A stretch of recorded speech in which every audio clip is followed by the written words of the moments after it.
Hey guys, tonight we begin a journey into the most terrifying dinner tables in history, where a single bite could mean the difference between life and death. Imagine being so powerful that you rule millions, yet so paranoid that you can't even trust a simple piece of bread. What if I told you that some of the most feared rulers in history were actually the most frightened people at their own dinner tables? And that there was one job in royal palaces that had a higher death rate than being a gladiator in ancient Rome? Tonight, we're diving into the deadly world of royal taste testers, where loyalty was measured in poison, and dinner was literally a matter of life and death. Now, before we step into these shadowy palace kitchens together, I'd love for you to join our late-night storytelling family. If these tales of power, paranoia, and palace intrigue speak to you, go ahead and hit that subscribe button. And if you find yourself completely absorbed in tonight's story, a gentle like would mean the world to me. I'm curious. Where are you listening from tonight? Are you tucked in bed, perhaps with a cup of tea, or maybe you're taking a late-night walk? Drop a comment and let me know what draws you to these historical mysteries. Now, dim those lights, get comfortable, and let's unlock the secrets of the most dangerous dining rooms ever created. Picture this. It's 336 BC in ancient Macedonia. Alexander the Great, the man who would conquer most of the known world, sits before a feast that could feed a small army. Golden cups filled with wine, platters of roasted meats, exotic fruits from distant lands. But Alexander doesn't touch a single morsel. Instead, he watches intently as a young man, no older than 20, takes careful bites from each dish, sips from each cup, and then waits. They all wait. 10 minutes, 20 minutes, sometimes an hour. Only when Alexander is satisfied that his taste tester shows no signs of distress does the great conqueror finally begin to eat. This wasn't just paranoia. This was survival. Because in Alexander's world, poison was the weapon of choice for those who couldn't face you with the sword. And the taste tester? He was the human shield between a king and a very painful death. But here's what's truly fascinating. These taste testers weren't just random servants plucked from the kitchen. They were often young nobles, educated men who understood exactly what they were signing up for. They knew that every meal could be their last, yet they competed for the position. Why? Because surviving as a royal taste tester for just a few years could set your family up for generations. The pay was extraordinary, the prestige immense, and if you lived long enough, you might even be granted lands and titles. Take Mithridates, a taste tester for the Roman Emperor Claudius. Historical records show he sampled over 3,000 meals during his 5-year service. Think about that. 3,000 potential death sentences, and he survived them all. When he finally retired, he was given a villa outside Rome and enough gold to live like a king himself. But for every Mithridates, there were dozens of others whose names we'll never know, whose only legacy is a brief mention in palace records. Taster died during evening meal, replaced immediately. The methods these taste testers used were surprisingly sophisticated. They didn't just eat and hope for the best. Many developed an almost supernatural ability to detect the subtlest changes in taste, smell, and texture. They knew that bitter almonds meant cyanide, that a metallic aftertaste could indicate arsenic, and that certain plant-based poisons left a telltale burning sensation on the tongue. Some taste testers even developed partial immunity to certain poisons by consuming tiny, non-lethal doses over time, essentially poisoning themselves slowly to build resistance. It's a practice that sounds insane to us today, but for them, it was just another day at the office. But perhaps no ruler was more paranoid about food than Napoleon Bonaparte. After his rise to power, Napoleon employed not just one, but 3 different taste testers for every meal. They worked in shifts, and each had to sample the food at different intervals. The first tester would try the food immediately after preparation, the second after a 15-minute wait, and the third just before Napoleon ate.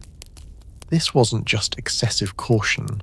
Napoleon had good reason to be afraid.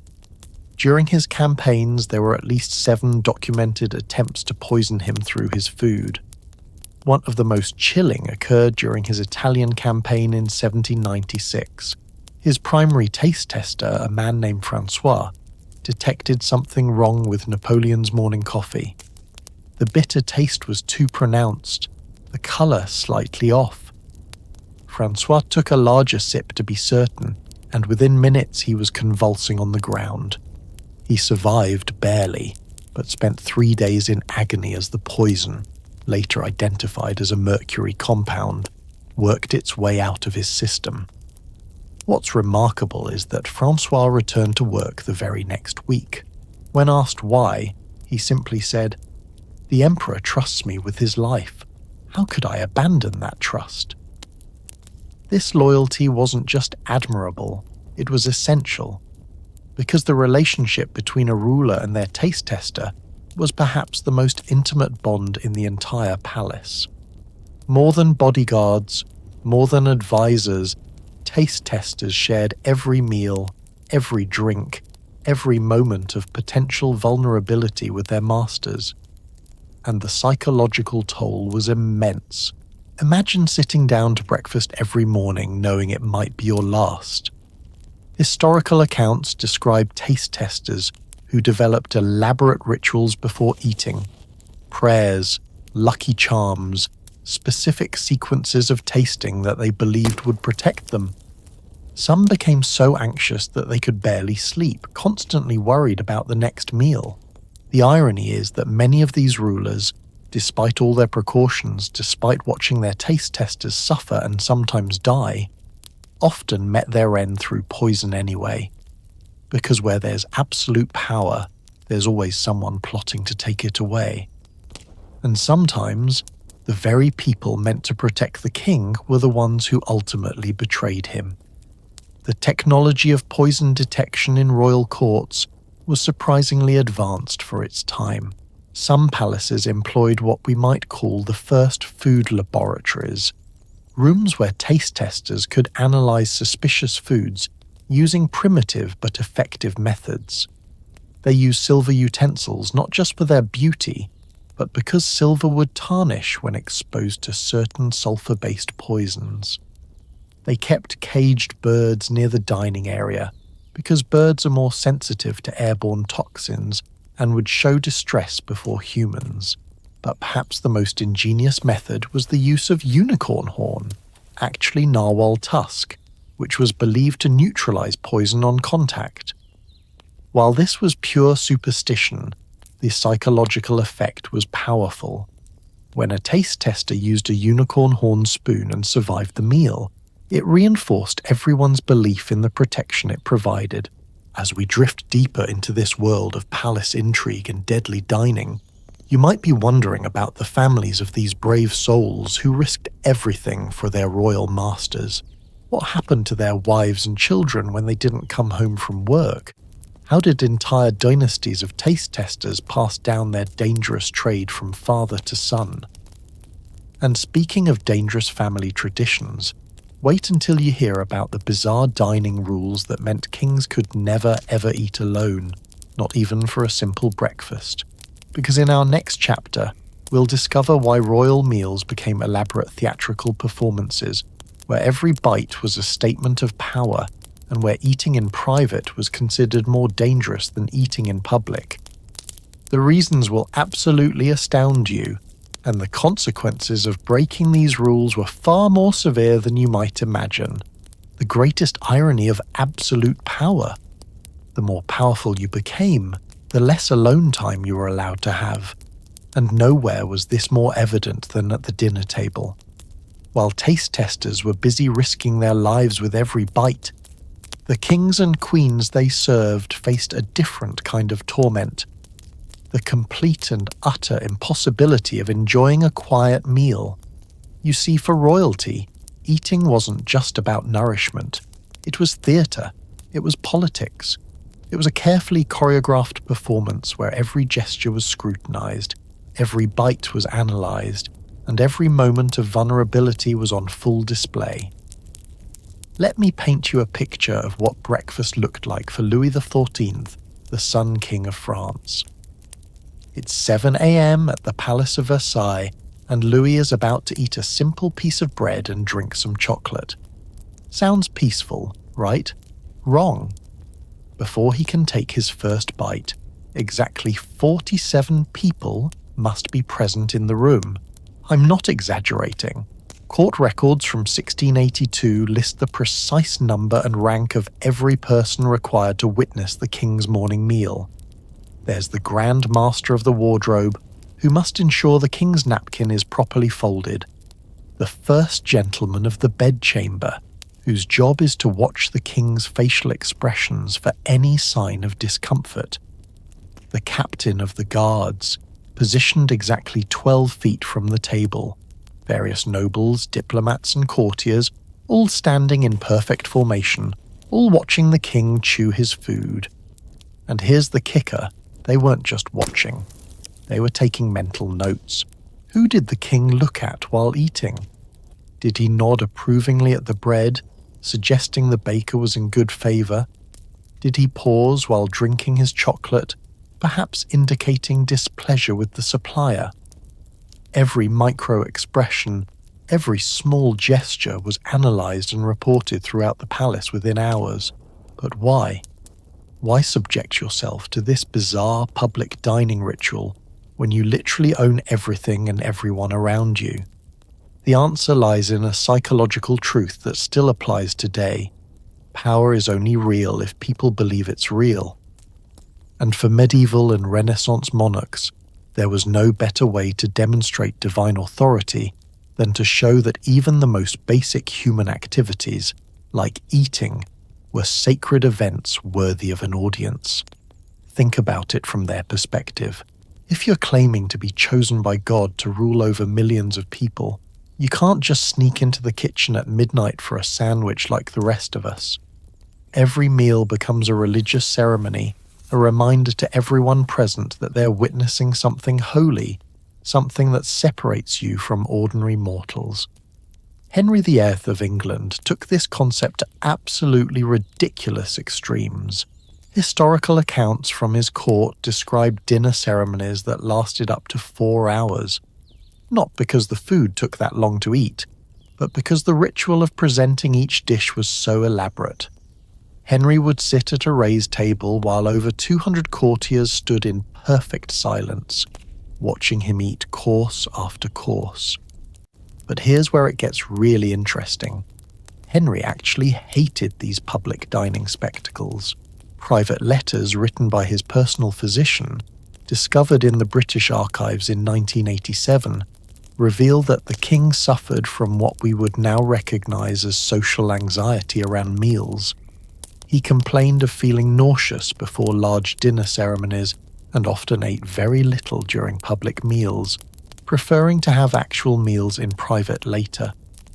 Yet he couldn't stop the tradition, because stopping would be seen as weakness, and for a king like Henry, who had already broken with the Catholic Church and executed 2 wives, any sign of weakness could be fatal. The psychological pressure on these monarchs was immense.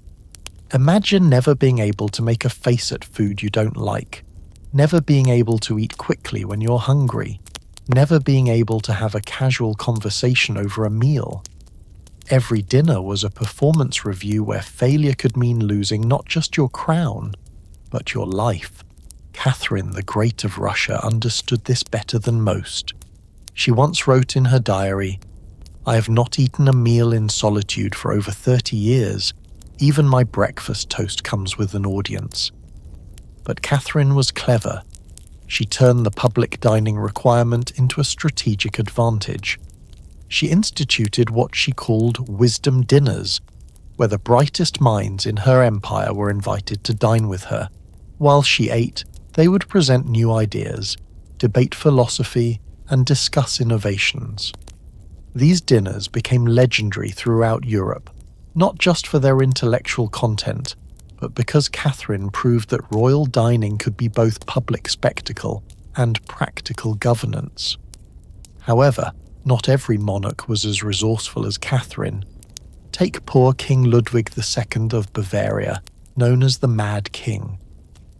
Ludwig was so overwhelmed by the constant public attention during meals that he began holding elaborate dinner parties for one, himself.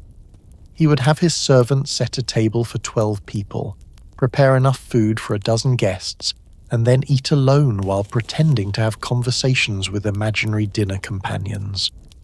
Court records show that Ludwig would speak to empty chairs, toast invisible guests, and even argue with phantom dinner partners. His servants were required to respond as if the imaginary guests were real, creating dinner theatre that was both tragic and surreal.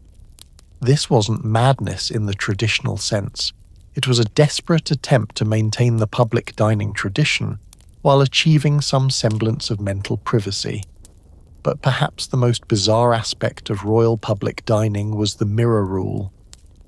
This was an unwritten law in most European courts that required strategic placement of mirrors around the royal dining area. These weren't for vanity, they were surveillance tools. The mirrors allowed courtiers and guards to watch the monarch's face from multiple angles, ensuring that no expression or gesture went unnoticed. French court records from the 17th century describe how these mirrors were used to catch monarchs in unguarded moments. If a king looked displeased while eating food from a particular region, it could signal political displeasure with that area. If a queen smiled while eating a gift of exotic fruit from a foreign ambassador, it might indicate warming diplomatic relations. The pressure was so intense that many royals developed what court physicians called dining face, a completely neutral, emotionless expression that they maintained throughout meals. They trained themselves to show no reaction to anything they ate, turning their faces into masks that revealed nothing about their true thoughts or feelings. And the strangest part? This tradition of public dining actually made assassination attempts more likely, not less. Because while hundreds of people were watching the monarch eat, they were also creating perfect cover for potential poisoners among the servants, courtiers, and kitchen staff. The very system designed to protect through transparency actually created more opportunities for treachery. Which brings us to perhaps the most shocking discovery of all. The foods that were considered so dangerous, so politically explosive, that they could literally start wars if the wrong person was caught eating them. Because in our next chapter, we'll explore the forbidden foods that were deemed too risky for royal consumption, and the incredible reasons why a simple piece of garlic could topple an empire, or why chocolate was once considered so dangerous that queens were forbidden from eating it in public. The stories behind these food bans will challenge everything you think you know about royal power and privilege. Now here's where royal dining gets truly absurd. Imagine foods so politically dangerous that they could literally topple governments and start international conflicts. We're not talking about exotic delicacies or rare spices. We're talking about everyday foods that you probably have in your kitchen right now. Take garlic, for instance. This humble bulb that we use to flavour our pasta sauce was once considered the most subversive food in European royal courts. Why? Because garlic was peasant food. And for a monarch claiming divine right to rule, being caught eating peasant food was like admitting you were no different from the people you governed. But the story gets even more fascinating. In 1348, during the height of the Black Death, French court physicians recommended garlic as a remedy against the plague. The medical advice was sound. Garlic does have antibacterial properties, but King Philip VI faced an impossible choice: eat the garlic and potentially save his life, or maintain royal dignity and risk death from disease. Philip chose dignity. Historical records from the French royal archives show that he issued a formal decree stating that no person of noble blood shall consume the stinking rose, even as plague ravaged his kingdom. The irony? Many of Philip's peasant subjects who freely ate garlic had better survival rates during the plague than the nobility who avoided it for social reasons. This wasn't just vanity, it was political survival.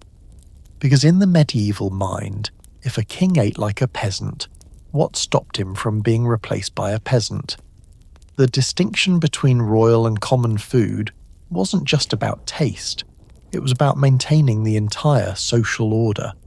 And then there's chocolate. Today, we think of chocolate as the ultimate luxury, but in the 16th century Spanish court, it was considered so dangerous that Queen Isabella banned it outright for all royal women. The reason? Chocolate was believed to be an aphrodisiac that could drive women to uncontrollable passion. Spanish court records from 1580 describe a scandal where a young duchess was caught secretly drinking chocolate before an important state dinner. The punishment was exile from court for 6 months, not because she broke a minor dietary rule, but because she was seen as compromising her virtue and, by extension, the moral authority of the crown. But here's the delicious irony. While Spanish royal women were forbidden from eating chocolate, Spanish royal men were encouraged to consume it before diplomatic meetings because it was thought to enhance their mental clarity and negotiating power. This gender-based food discrimination became so notorious that it actually influenced international relations. Foreign ambassadors would sometimes bring chocolate gifts specifically for Spanish kings, knowing that presenting it to the Queen would be seen as an insult. The Portuguese took food prohibition to an even more extreme level. King João IV banned all members of his court from eating tomatoes. Now, you might think this was about poison. After all, tomatoes are part of the nightshade family. But no, the reason was purely economic and political. Tomatoes were first introduced to Europe from the Americas, and King João was engaged in a bitter trade war with Spanish colonies where tomatoes were grown. Eating tomatoes, he declared, was equivalent to supporting enemy economics. Court records show that the penalty for being caught eating a tomato was a fine equivalent to 6 months' salary for a typical courtier. But the story gets better. João's own daughter, Princess Catherine, was caught growing tomatoes in her private garden. When confronted, she argued that she wasn't eating them. She was just studying their botanical properties. The king was so impressed by her cleverness that he actually modified the law to allow scientific observation of forbidden foods, creating the first known legal loophole for royal food curiosity. Perhaps no food caused more international drama than the potato. Yes, the humble potato was once considered so politically dangerous that Frederick the Great of Prussia had to use reverse psychology to get his people to eat it. Here's what happened. Frederick knew that potatoes could solve famine problems in his kingdom, but his nobles refused to eat them because potatoes grew underground. And according to biblical interpretation, anything that grew in darkness was considered unclean and inappropriate for God's chosen rulers. So Frederick declared potatoes a royal delicacy, available only to the nobility. He posted guards around his potato fields during the day, but secretly ordered them to abandon their posts at night. Curious peasants would sneak in to steal these royal potatoes, and slowly potato consumption spread throughout Prussia. It was perhaps the most successful food marketing campaign in history. Make something forbidden and exclusive, then let human nature take its course. But the most shocking food ban of all, beef. In medieval Ireland, eating beef was literally treason if you were of royal blood. The Irish Brehon laws, dating back to the 8th century, declared that cattle were so sacred and economically important that royal families could only eat them during specific religious ceremonies. King Brian Boru, the famous Irish king who defeated the Vikings at the Battle of Clontarf in 1014, once broke this law during a feast celebrating a military victory. He ate beef publicly, arguing that his victory justified the celebration. The backlash was swift and severe. Several noble families withdrew their support, claiming he had violated sacred law. The incident weakened Brian's political position so significantly that historians now debate whether it contributed to the circumstances that led to his death. Just days after his greatest military triumph, one meal, one piece of forbidden beef, and the political landscape of medieval Ireland was forever changed. And here's perhaps the strangest part of all these food prohibitions. Many of them were secretly ignored by the very royals who enforced them. Private letters and diary entries discovered centuries later reveal that many monarchs had elaborate systems for secretly consuming forbidden foods. Eleanor of Aquitaine, one of the most powerful women in medieval Europe, kept detailed records of her dietary transgressions. She regularly ate garlic, loved chocolate, and even grew her own tomatoes. But she was so skilled at maintaining her public image that none of her contemporaries ever suspected her secret food habits. She wrote in her private diary, "A queen must appear to live by different rules, even if privately she enjoys the same simple pleasures as her subjects. The crown is as much theatre as it is governance." This brings us to perhaps the most heartbreaking aspect of royal food culture: what these impossible rules did to the youngest members of royal families. Because royal children weren't exempt from these bizarre dining laws. In fact, they were often subjected to even stricter food rules than adults, creating childhood experiences so strange and restrictive that they shaped entire personalities and, sometimes, the course of history itself. But the children's stories we're about to explore aren't just about what they couldn't eat. They're about the elaborate, almost ritualistic ways they were forced to consume their meals. Rules so complex and demanding that many royal children developed eating disorders, phobias, and behavioral patterns that lasted their entire lives. If you think the adults had it bad, wait until you hear what royal children endured. Because turning an innocent child into a future monarch required breaking down every natural instinct they had around food, and rebuilding them according to rules so bizarre that modern child psychologists would be horrified. Let's start with little Louis XI, who became King of France at the tender age of 4. From that moment forward, every meal became a lesson in divine authority. But here's what's truly shocking. Louis wasn't allowed to feed himself until he was 8 years old.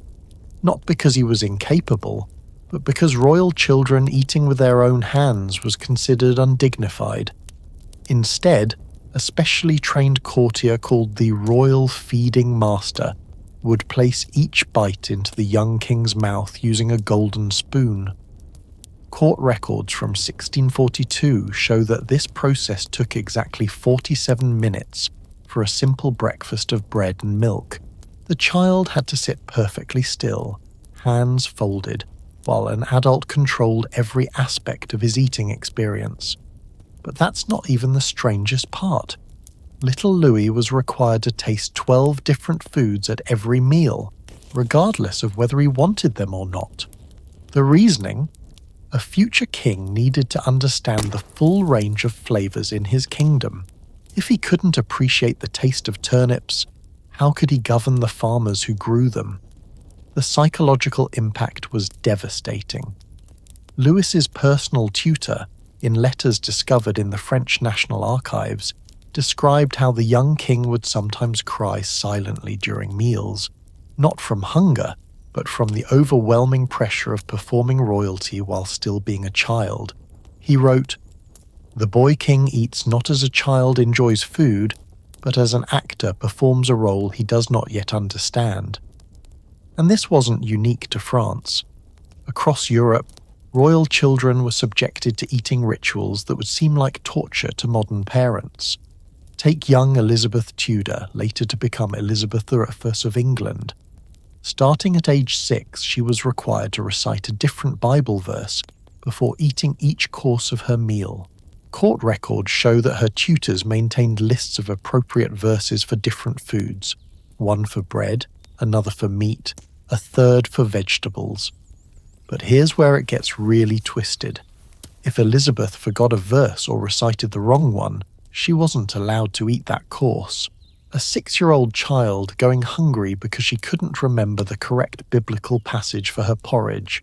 Her governess, Catherine Champernowne, wrote in her diary that young Elizabeth sometimes went to bed hungry 3 nights a week because of these religious dining requirements. The long-term effects were profound.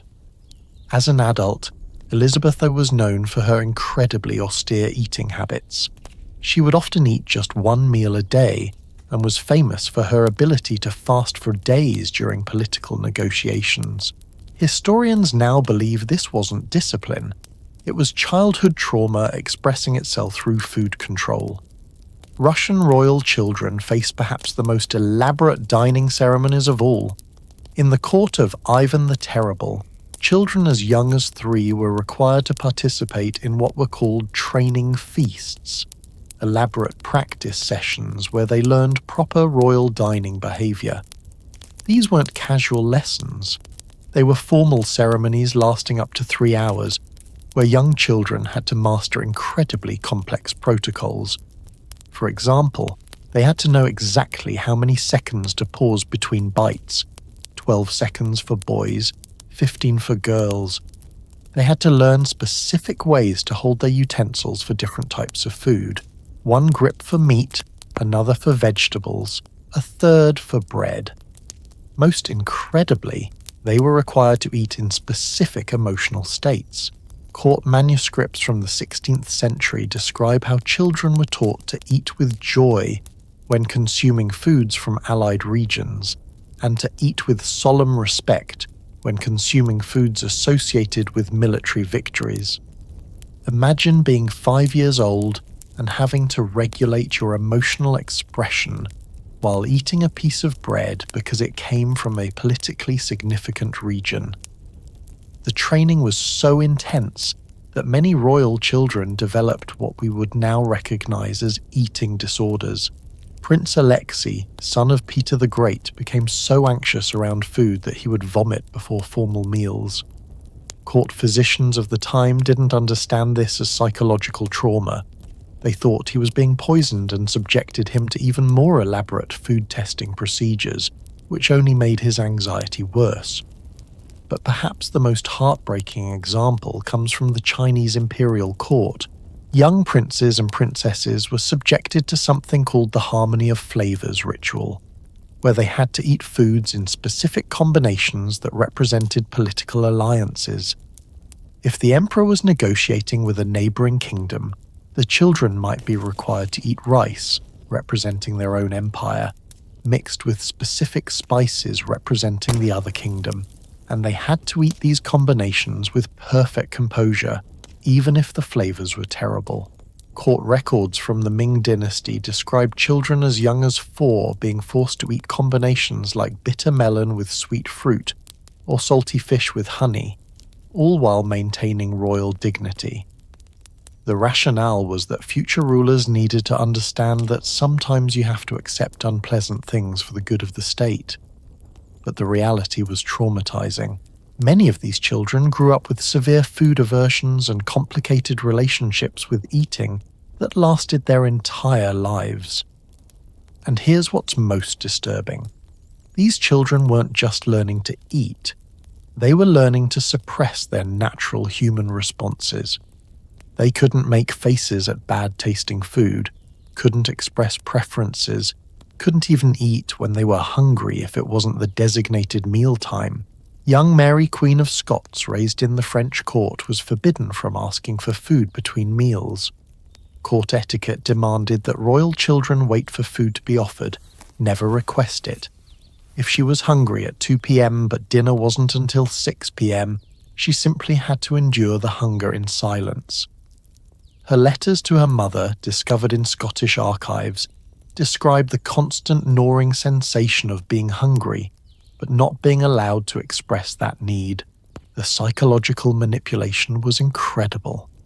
These children were taught that their basic human needs, hunger, taste preferences, Even the simple pleasure of enjoying food were secondary to their royal obligations.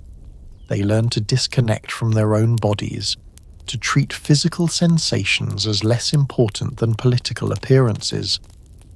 Some children rebelled in creative ways. Catherine de' Medici, when she was young, developed an elaborate secret code with her personal servant. She would touch different parts of her face during meals to indicate which food she actually liked or disliked, creating a private language of food preferences that the court couldn't monitor. But for every child who found ways to maintain some autonomy, there were many more who simply accepted the dehumanizing aspects of royal dining. They learned to eat without tasting, to sit without fidgeting, to perform hunger and satisfaction on command. The saddest part? Many of these children, when they became adults, perpetuated the same cruel traditions with their own children, not because they believed in them, but because they had never learned any other way to be royal. The trauma became tradition, passed down through generations of European nobility, which brings us to an even darker chapter in royal dining history. Because these carefully trained royal children, with their perfect dining etiquette and political food knowledge, eventually grew up to navigate the most dangerous aspect of royal life, diplomatic dinner parties, where a single mistake in food protocol could literally start wars, end alliances, and topple empires. The stories of these diplomatic dining disasters are so outrageous, so filled with international intrigue and life or death stakes, that they read like the most dramatic spy novels ever written. All that careful training in royal dining etiquette, it was preparation for the most dangerous dinner parties in human history. Diplomatic feasts where one wrong move could literally rewrite the map of Europe. Picture this. It's 1520, and two of the most powerful men in the world are about to sit down for dinner. King Henry VIII of England and King Francis I of France are meeting at an event that history would later call the Field of Cloth of Gold. This wasn't just a meal, it was a 3-week festival designed to prevent a war. And yet, a single seating arrangement nearly triggered the very conflict they were trying to avoid. Here's what went wrong. Henry's protocol master made a seemingly innocent decision.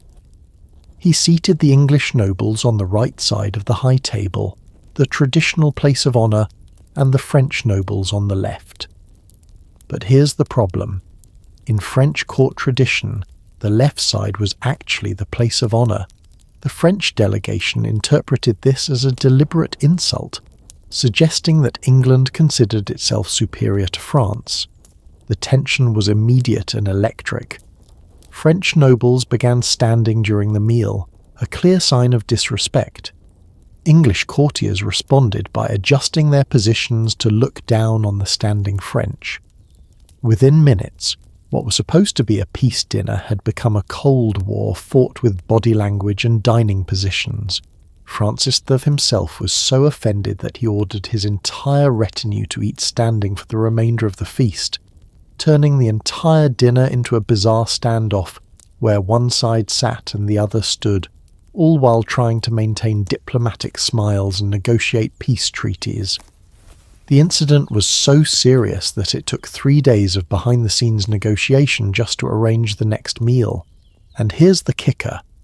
Historians now believe that this dining debacle contributed to Henry's decision to ally with Charles V of Spain against France just 2 years later. A seating chart literally helped reshape European alliances.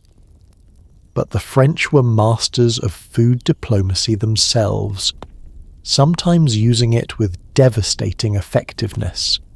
In 1659, Cardinal Mazarin hosted a dinner for Spanish ambassadors during peace negotiations to end the Franco-Spanish War. Everything seemed perfect, until the dessert course. Mazarin had ordered his chefs to create sugar sculptures representing various European cities. Sounds harmless, right? Wrong.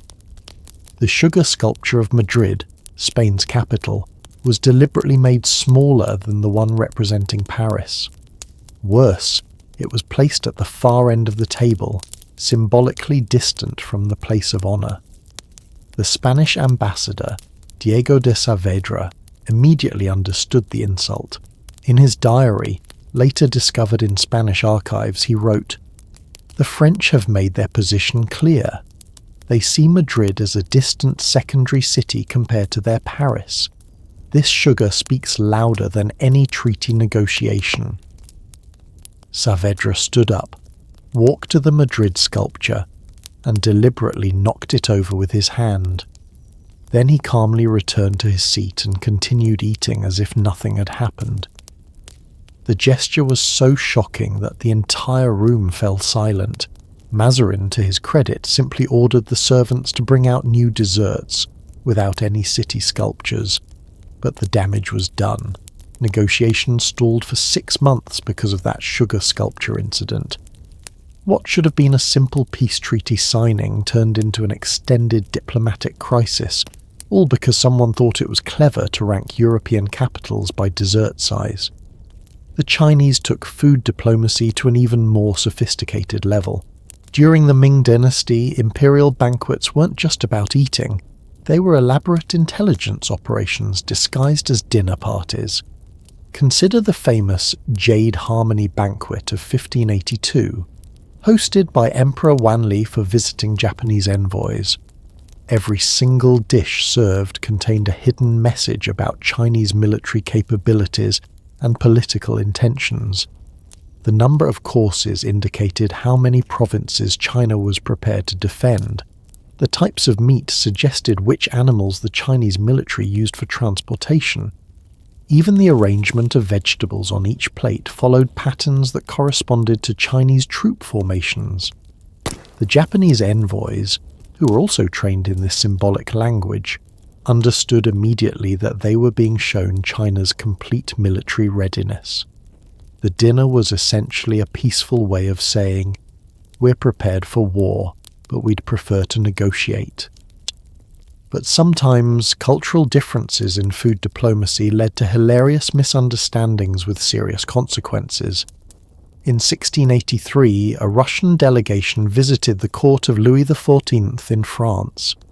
The Russians, following their own customs, brought their own food to the French feast, a gesture meant to show self-sufficiency and respect.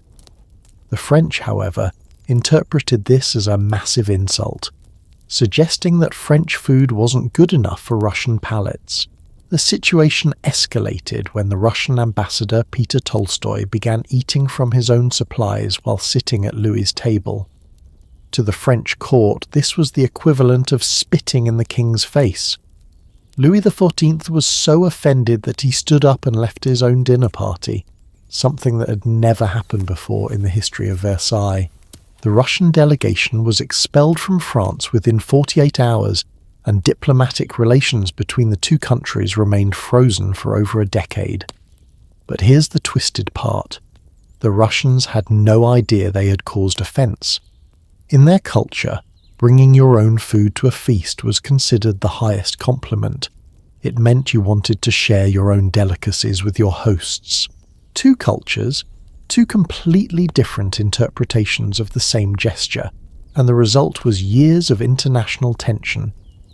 The Ottoman Empire perfected perhaps the most psychologically sophisticated food diplomacy of all.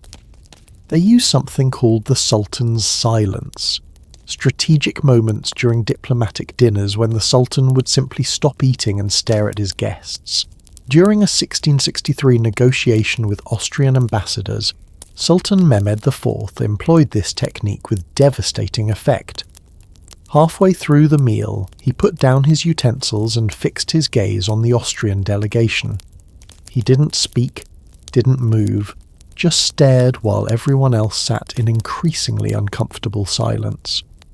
The psychological pressure was unbearable. The Austrians began offering concessions just to break the tension.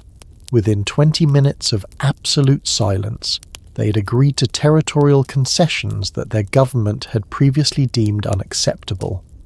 The Sultan never said a word during this entire negotiation. He conducted international diplomacy through the simple act of not eating. Perhaps the most bizarre diplomatic dining disaster occurred in 1598 between England and Spain. Philip II of Spain sent a delegation to Elizabeth's court with a very specific request. They wanted to negotiate while eating Spanish food, cooked by Spanish chefs, served on Spanish plates. Elizabeth agreed, thinking it was a gesture of cultural sharing. But here's what she didn't know. Spanish protocol required that any foreign leader who ate Spanish food prepared by Spanish hands was symbolically acknowledging Spanish superiority. When Elizabeth ate the Spanish meal, she was unknowingly participating in a ritual that, in Spanish law, made her a vassal of the Spanish crown. Philip II immediately sent letters to other European courts claiming that England had submitted to Spanish authority through this dinner. Elizabeth was furious when she learned about the symbolic meaning. She responded by hosting a return dinner where she served the Spanish delegation English food, prepared by English chefs on English plates, but with one addition. Every dish was seasoned with salt that had been blessed by English Protestant clergy, making it religiously unacceptable for the Catholic Spanish to consume. The Spanish delegation faced an impossible choice: eat the religiously prohibited food and violate their faith, or refuse to eat and insult their English hosts. They chose to eat nothing, sitting through a 7-course meal without taking a single bite. It was the most passive-aggressive dinner party in diplomatic history. But what happened when these diplomatic dining rules became so complex, so politically charged, that even the queens themselves couldn't navigate them safely? When royal women gained enough power to control not just their own diets, but the eating habits of entire nations. The stories we're about to explore reveal how female monarchs weaponized food on a scale that would make modern dictators jealous, using famine, feast, and everything in between to reshape entire civilizations according to their will. When you think absolute power, you probably imagine armies and castles. But the most terrifying queens in history knew something that kings often missed. Control the food supply, and you control everything. And some of these royal women wielded their dietary authority with a ruthlessness that would make modern dictators seem like amateur meal planners. Let's begin with Catherine the Great of Russia, who orchestrated what historians now call the Great Potato Conspiracy of 1762. When Catherine took power, Russia was facing regular famines that killed thousands every year. She knew potatoes could solve this problem. They were nutritious, hardy, and could grow in Russia's harsh climate. But her subjects refused to eat them. Why? Russian Orthodox priests had declared potatoes devil's apples because they grew underground, in darkness, which they associated with hell. The people would literally rather starve than eat what they considered satanic vegetables. So Catherine devised one of the most brilliant psychological operations in history. She declared that potatoes were now a royal delicacy, available only to the nobility. She planted vast potato fields around her palace and posted guards to protect them during the day, but secretly ordered the guards to disappear at night. Curious peasants, thinking they were stealing precious royal food, began sneaking into the fields to harvest potatoes. Within 3 years, potato cultivation had spread across Russia, not because Catherine forced her people to eat them, but because she made them think they were stealing forbidden royal treats. The result? Catherine's potato conspiracy prevented an estimated 100,000 deaths from famine over the next decade. But here's the darker side. She never told her people the truth. For the rest of her reign, Russians believed they were eating stolen royal food, which made Catherine seem even more powerful and mysterious. But Catherine's food manipulation was gentle compared to Wu Zetian, the only woman to rule China as emperor in her own right. In 683 AD, Wu issued what she called the Harmony Edict, a law that required every family in China to eat the same meal at the same time once per week. This wasn't about nutrition, this was about control.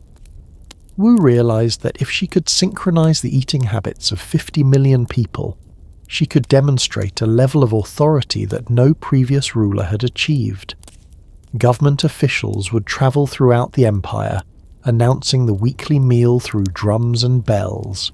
On the designated day, from the poorest farmer to the richest merchant, everyone in China would eat the same simple rice and vegetable dish at exactly the same moment. Chinese historical records describe this as deeply unsettling for the population. People would look around their neighborhoods during these meals, seeing everyone eating identical food, and realize that their personal choices, even something as basic as what to eat for dinner, could be controlled by their empress. Wu maintained this practice for 12 years. Modern historians estimate that she successfully synchronized the eating habits of the largest population in human history at that time.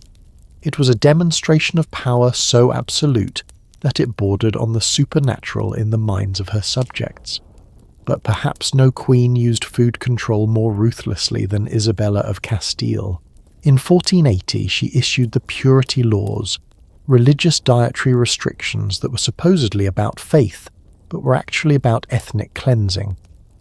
Isabella banned all Spanish Christians from eating certain foods associated with Jewish and Muslim populations. No lamb prepared in specific ways, no spices commonly used in Muslim cooking, no bread baked according to Jewish traditions. The penalty for violating these laws? Death. But here's the truly diabolical part. Isabella's spies would monitor markets and homes, looking for people who seemed to be avoiding these forbidden foods too carefully. If you followed the restrictions too perfectly, it suggested you were a converted Jew or Muslim still secretly practicing your original faith. Spanish Inquisition records preserved in the archive of the Crown of Aragon show that over 3,000 people were executed during Isabella's reign for food crimes. Some were killed for eating forbidden foods, others for not eating them in the right way. Isabella had created a system where the simple act of eating could be evidence of treason. The psychological terror was extraordinary. Families would gather for meals not knowing whether their food choices would lead to their death. Parents would teach their children elaborate performances around eating, how to show appropriate enthusiasm for certain dishes, how to demonstrate proper Christian disgust for others. Marie Antoinette took food control in a completely different direction. She tried to use luxury food to manipulate public opinion, with catastrophic results. During the bread shortage of 1788, when ordinary French people were starving, Marie Antoinette ordered the palace kitchens to create elaborate public displays of food abundance. She held outdoor banquets in the gardens of Versailles, where courtiers would feast on elaborate pastries and exotic delicacies, while crowds of hungry Parisians watched from outside the palace gates. Her reasoning? She believed that seeing the royal family eat well would reassure the people that the monarchy was strong and stable. The strategy backfired spectacularly. Instead of feeling reassured, the starving crowds were enraged by the contrast between royal abundance and their own hunger. Eyewitness accounts from the French National Archives describe how these public feasts became riots, with crowds throwing stones at the palace walls while screaming about the Queen's extravagance. But Marie Antoinette doubled down. She ordered her chefs to create even more elaborate public displays, including a famous incident where she had a 12-foot-tall cake, shaped like the Palace of Versailles, carried through the streets of Paris.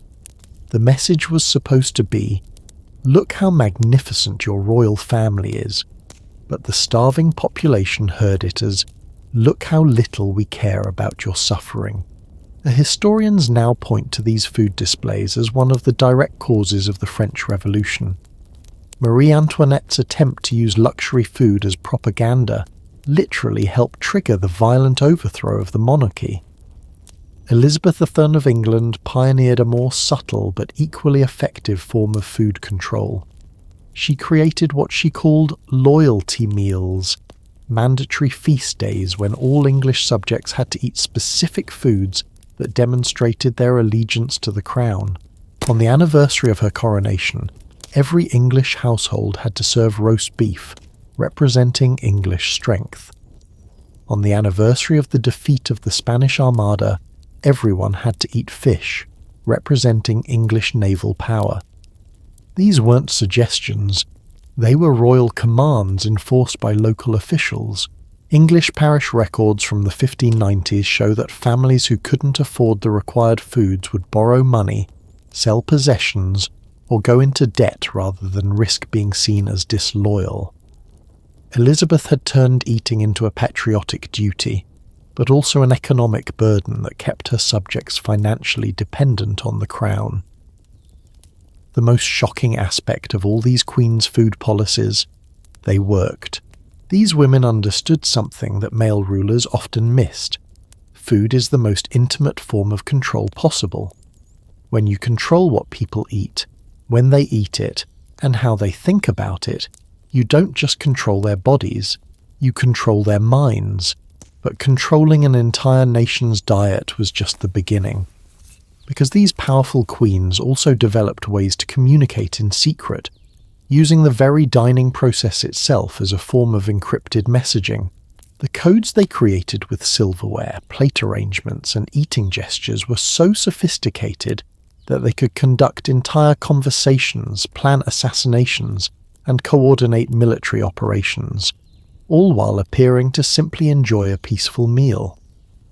The secret language of royal dining that we're about to explore was more complex than any written code, more dangerous than any spoken conspiracy, and more powerful than any army. Because when your dinner fork could literally save or end a life, every meal became an exercise in espionage.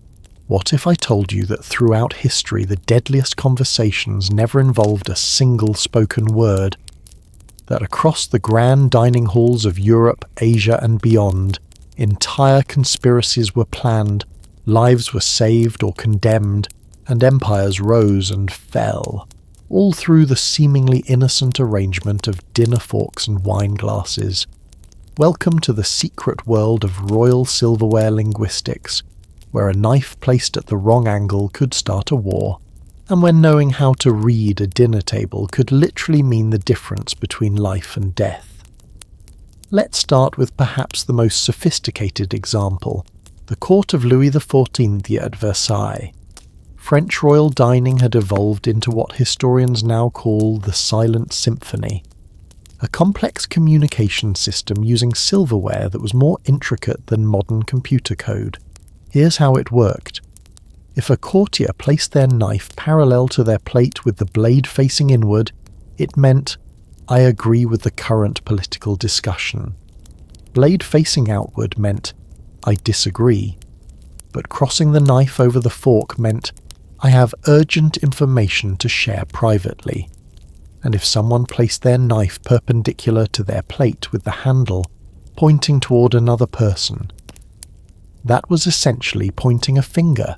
It meant, "You are in danger."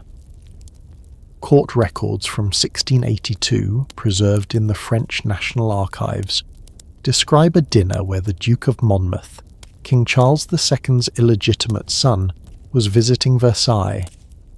During the meal, 3 different French nobles simultaneously arranged their silverware in the danger position, all pointing toward Monmouth. The Duke, trained in this silent language, immediately understood that there was a plot against his life. He excused himself from dinner, claiming illness, and fled back to England that very night. French intelligence records discovered centuries later revealed that there had indeed been a plan to poison Monmouth's wine during dessert. The silverware warning saved his life, but the French system was child's play compared to what the Japanese imperial court developed during the Heian period. They created what they called chopstick poetry, a method of communication so subtle and sophisticated that it took years to master. The way you held your chopsticks could indicate your emotional state. Holding them near the top meant happiness, near the middle meant neutrality, near the bottom meant sadness or distress. But it went much deeper than that. The angle at which you placed them on your rice bowl could communicate complex political positions. In 1185, during a crucial dinner between rival samurai clans, Lady Masako used chopstick poetry to coordinate what would become the Kamakura Revolution. Throughout the meal, she subtly adjusted her chopstick positions, sending signals to allies about timing, targets, and battle plans. The entire military strategy for overthrowing the existing government was communicated through dinner etiquette.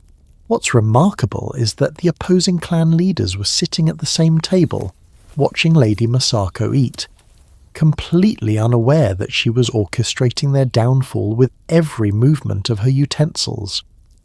The revolution succeeded partly because of the intelligence coordination that happened during that single meal. The Ottoman Empire developed perhaps the most practical silverware communication system.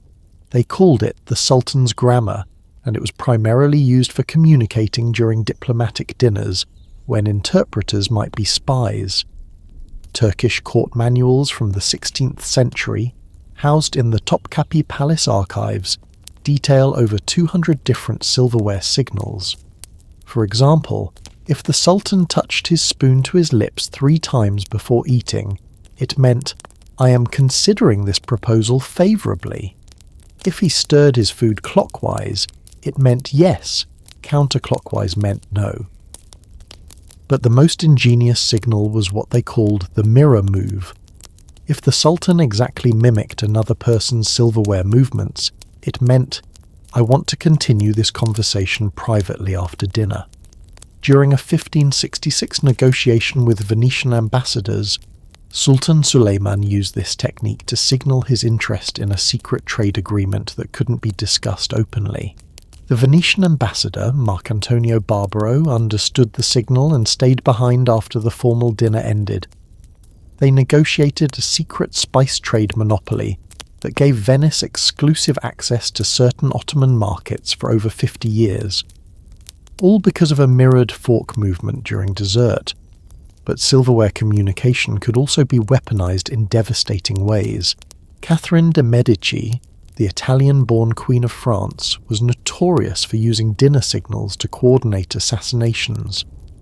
She developed a system where the placement of wine glasses could indicate which guests were marked for elimination. A glass placed to the right of the plate meant this person leaves alive. A glass placed to the left meant this person does not leave alive. A glass placed behind the plate meant this person should suffer an accident within the week. French court records describe a 1572 dinner party where Catherine systematically arranged wine glasses for over 30 guests. Within 10 days, 15 of those guests, all of whom had their glasses placed to the left or behind their plates, had died under mysterious circumstances. The St. Bartholomew's Day massacre, one of the bloodiest episodes in French history, was partially coordinated through Catherine's dinner table death signals. The English court developed a more subtle but equally effective system focused on napkin folding. Elizabeth II's spymaster, Sir Francis Walsingham, created what he called linen intelligence, a method of folding napkins that could communicate complex information about foreign agents, domestic threats, and military strategies. A napkin folded into a simple triangle meant all is well. Folded into a square meant mild concern, but a napkin twisted into a rope-like shape meant immediate danger, evacuate the premises. During a 1586 dinner with suspected Catholic conspirators, Elizabeth herself used napkin signals to coordinate the arrest of the Babington plot conspirators who were planning to assassinate her. The most incredible aspect of these silverware languages was their sophistication. Some courts had different dialects for different types of meals. Breakfast silverware signals were different from dinner signals. Formal state banquets had their own specialized vocabulary that was distinct from intimate family dinners. Royal children were taught these communication methods from an early age, often before they could properly read or write in their native languages. Court records from various European palaces describe silverware schools, where young nobles learn to communicate through utensil placement with the same intensity that modern children learn mathematics. And here's what's truly remarkable. These systems were so effective that some survived for centuries. The Habsburg court was still using modified versions of silverware communication well into the 18th century. Russian aristocracy maintained elements of table grammar until the 1917 revolution. But the most dangerous aspect of these silent languages was what happened when they were misunderstood. In 1648, during peace negotiations to end the 30 Years' War, a Swedish diplomat incorrectly interpreted a German prince's fork placement as a sign of agreement to territorial concessions. The Swedes proceeded with treaty discussions based on this misunderstanding, only to discover later that the German had actually been signalling disagreement. The confusion delayed peace negotiations by 6 months and led to thousands more deaths as the war continued. And sometimes the silverware signals were deliberately misinterpreted to justify predetermined actions. In 1688, James II of England claimed that certain nobles had used dinner table signals to coordinate against him. Whether this was true or not, James used these alleged silverware conspiracies as justification for arresting several political opponents. The paranoia around dinner table communication became so intense that some courts eventually banned certain silverware arrangements altogether. Specific fork angles were outlawed, certain knife positions were considered treasonous, and some napkin folds were literally illegal. But what happened when even these sophisticated communication systems weren't enough? When royal paranoia reached such heights that normal dining became impossible, forcing monarchs to implement eating rules so extreme, so bizarre, that they defied all logic and human nature. The midnight food laws we're about to explore pushed royal dining restrictions into the realm of absolute madness, creating eating schedules so twisted that they challenge the very concept of human dignity. Imagine being so powerful that you could control when an entire kingdom ate dinner. Now imagine being so paranoid that you made laws requiring people to wake up at 3 a.m. for mandatory meals. Welcome to the twisted world of midnight food laws, regulations so bizarre that they shocked even the kings who created them. Let's start with Louis XI of France, a king so obsessed with control that he regulated his subjects' eating schedules down to the minute. In 1461, Louis issued what he called the Sunset Decree, a law that forbade anyone in his kingdom from eating solid food after sunset. This wasn't about health or religious observance, this was about fear. Louis believed that people who ate in darkness were more likely to plot against him. His reasoning? In the shadows of evening meals, conspiracies are born with every bite. French royal archives contain detailed enforcement records of this law. Local officials were required to patrol neighborhoods every evening, checking homes for signs of illegal eating. The penalty for violating the Sunset Decree? 3 days in prison for the first offense, permanent exile for the second. But here's where it gets truly absurd. Louis made one exception to his own law. Royal family members were required to eat a security meal at exactly midnight every night. The logic was twisted but revealing. If the royal family was eating at midnight, they couldn't be sleeping, which meant they couldn't be surprised by nighttime attacks. Court records describe these midnight meals as surreal affairs. The entire royal family would gather in complete silence at the stroke of 12, eating cold meats and bread by candlelight while guards stood watch. No conversation was permitted. Louis believed that talking during midnight meals made participants vulnerable to supernatural influence. The psychological toll on the royal family was severe. Louis's own daughter, Princess Anne, wrote in her diary, "I have not slept a full night in 3 years. The midnight eating has made me feel like a ghost haunting my own life." But Lewis's midnight obsession was nothing compared to Emperor Justinian of Byzantium, who created what historians call the most psychologically sophisticated eating schedule in royal history. Justinian believed that imperial power needed to be synchronized with celestial movements, so he designed his eating schedule around astronomical events. Byzantine court records from 527 AD describe Justinian's divine dining calendar.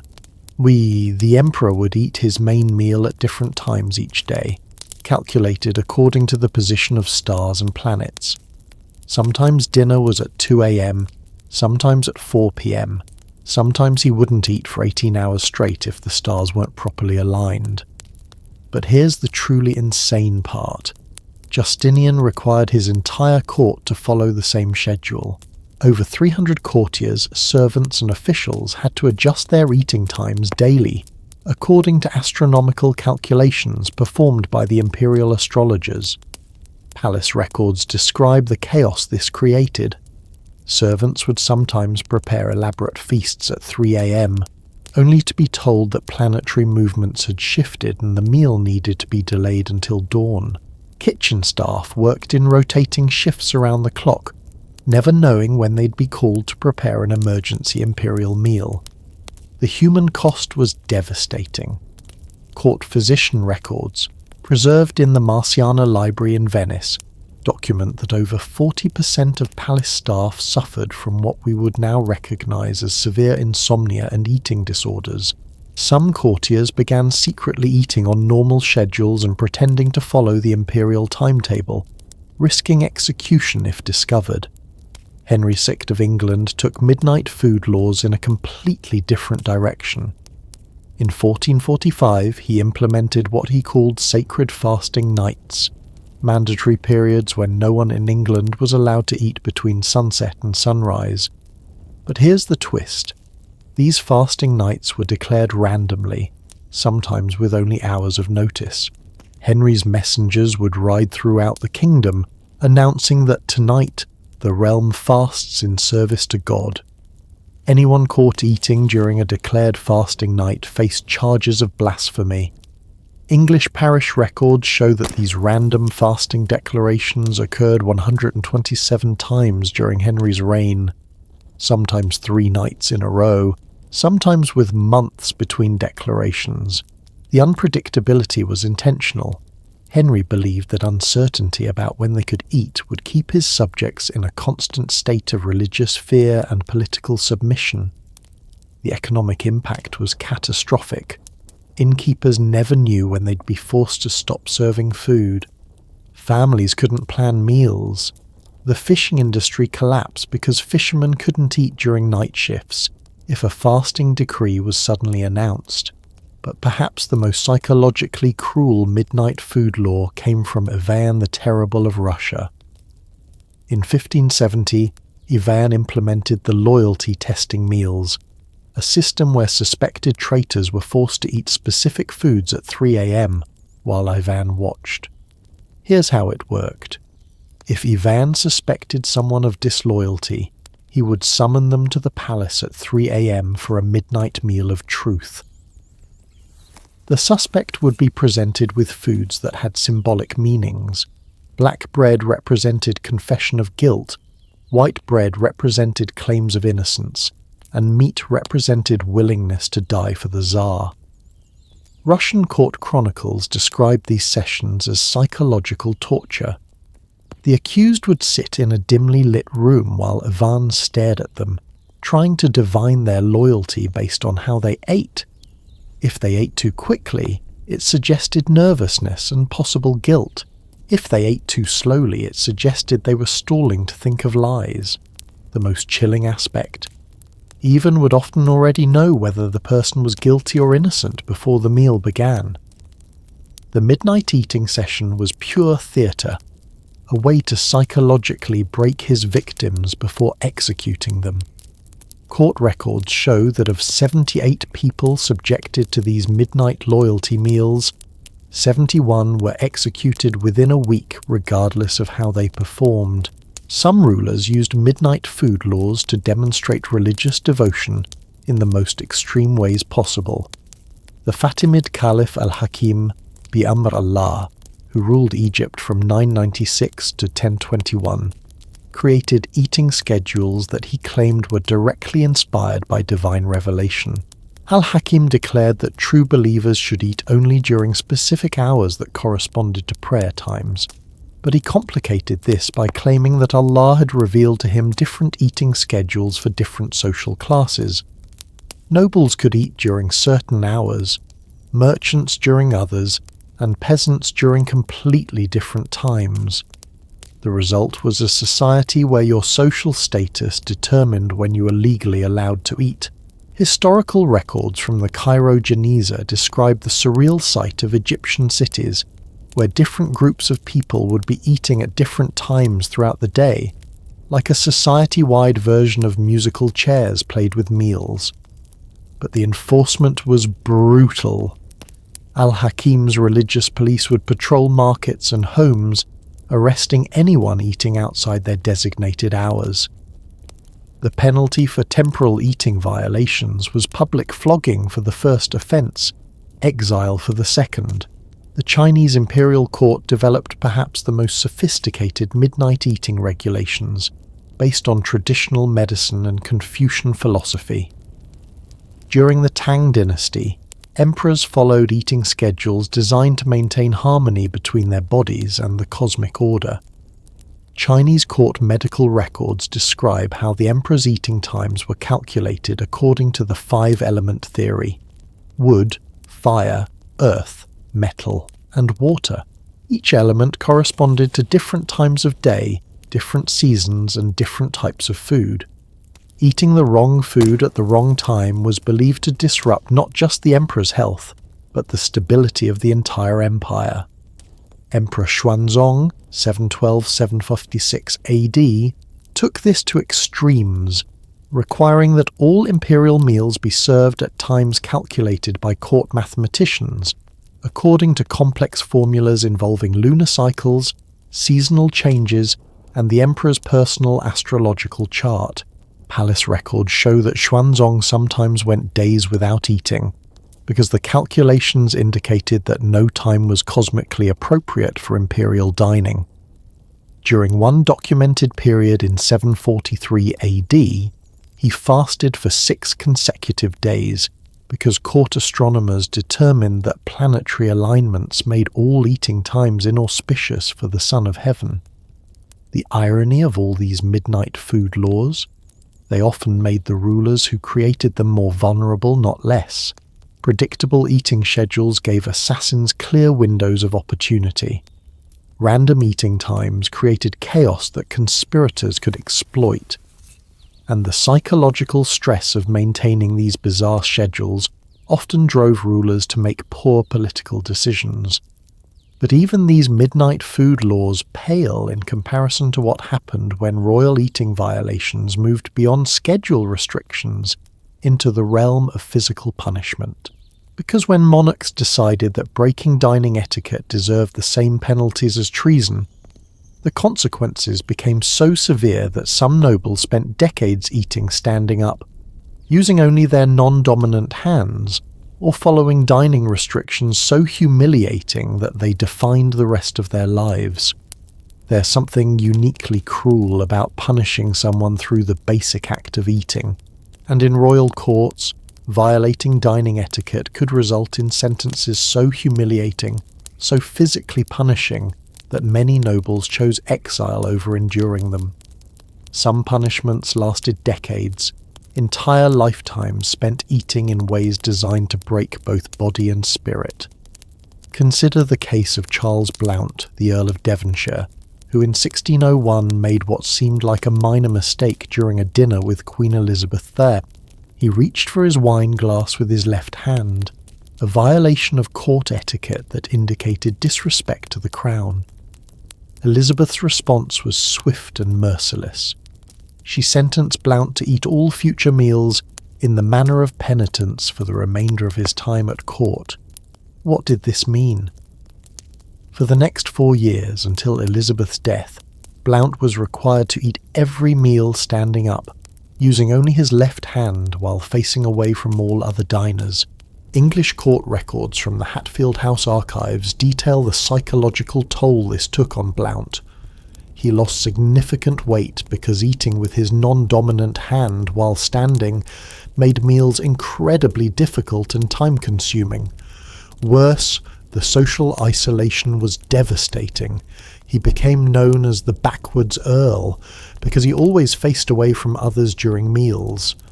But Blount's punishment was considered mild compared to what happened to Don Carlos, son of Philip Thegers of Spain. In 1568, after Carlos laughed during a formal dinner, which was considered a grave breach of royal dignity, his father sentenced him to 20 years of silent eating. Spanish court documents describe this punishment in chilling detail. Don Carlos was forbidden from making any sound while eating for 2 decades. No chewing noises, no swallowing sounds, no requests for food or drink. He had to eat so carefully and quietly that other diners wouldn't even know he was consuming food. The physical techniques required to eat silently were exhausting. Carlos had to chew with his mouth in specific positions, swallow using throat muscles in ways that suppressed sound, and time his breathing to mask any digestive noises. Court physicians noted that he developed chronic jaw pain and digestive problems from the unnatural eating methods. But the psychological impact was worse. Carlos became so afraid of making noise while eating that he developed what we would now recognize as severe anxiety around food. He would sometimes take over an hour to eat a simple piece of bread, carefully controlling every sound his body made. The French court developed perhaps the most elaborate system of eating punishments. Louis XIV created a hierarchy of dining humiliations that corresponded to different levels of court offences. For minor violations, like using the wrong fork or speaking out of turn, offenders faced position punishment. They had to eat standing for 1 month. For moderate offences, like arriving late to dinner or wearing inappropriate clothing, the punishment was hand restriction. Violators could only eat with their non-dominant hand for 6 months. But for serious violations, like contradicting the king or showing disrespect to royal family members, the punishment was the full dishonour. This required the offender to eat all meals standing, using only their left hand, facing away from other diners, and wearing a special grey cloth that marked them as being in food disgrace.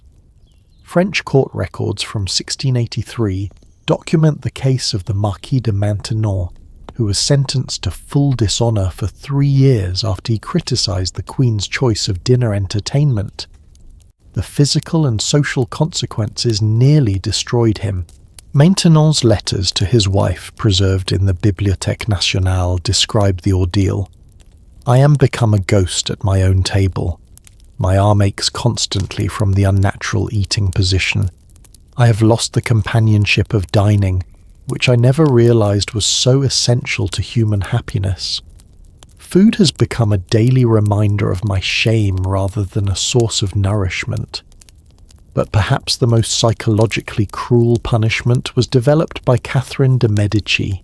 She created what she called flavour blindness, a sentence that required offenders to eat all their food completely unseasoned for a predetermined period. This might sound like a minor inconvenience, but Catherine understood the psychological power of flavour. Food without any seasoning, no salt, no pepper, no herbs, no spices, becomes a colourless, joyless experience. It transforms eating from a pleasure into pure biological necessity. Court records describe nobles who were sentenced to months or even years of flavourless eating. Many reported that they lost all interest in food, eating mechanically just to survive. Some developed what we might now recognise as depression, finding that the absence of taste pleasure affected their overall mood and mental state. The Duke of Guise, sentenced to 2 years of flavour blindness for insulting Catherine's Italian heritage, wrote in his diary, "Without taste, food becomes mere fuel. Without the pleasure of flavour, I find little pleasure in anything. This punishment reaches into parts of my soul I did not know existed." Russian courts took physical eating punishments to even more extreme levels. Ivan the Terrible created a punishment called beast eating for nobles who displeased him. Offenders were required to eat all their meals on the floor without utensils, using only their hands and mouth like animals.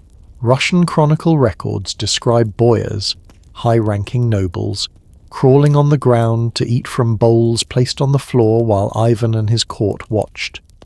The humiliation was so complete that many nobles preferred exile or even death to enduring beast eating.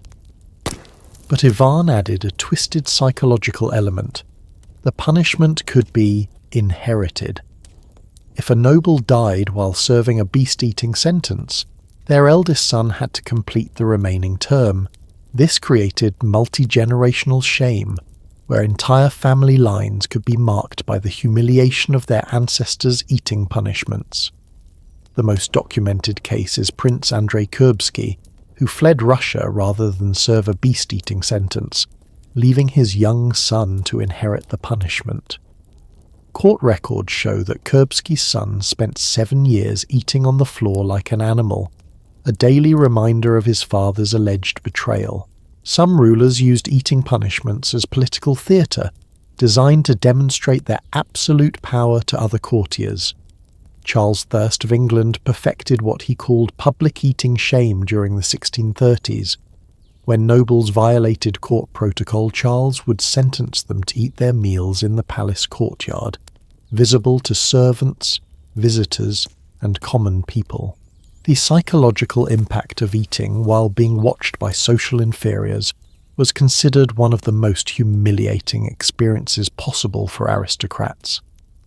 English Civil War records describe how these public eating punishments contributed to the resentment that eventually led to Charles's execution. Nobles who had been forced to eat in public view became some of his most bitter enemies, feeling that he had stripped them of their fundamental dignity.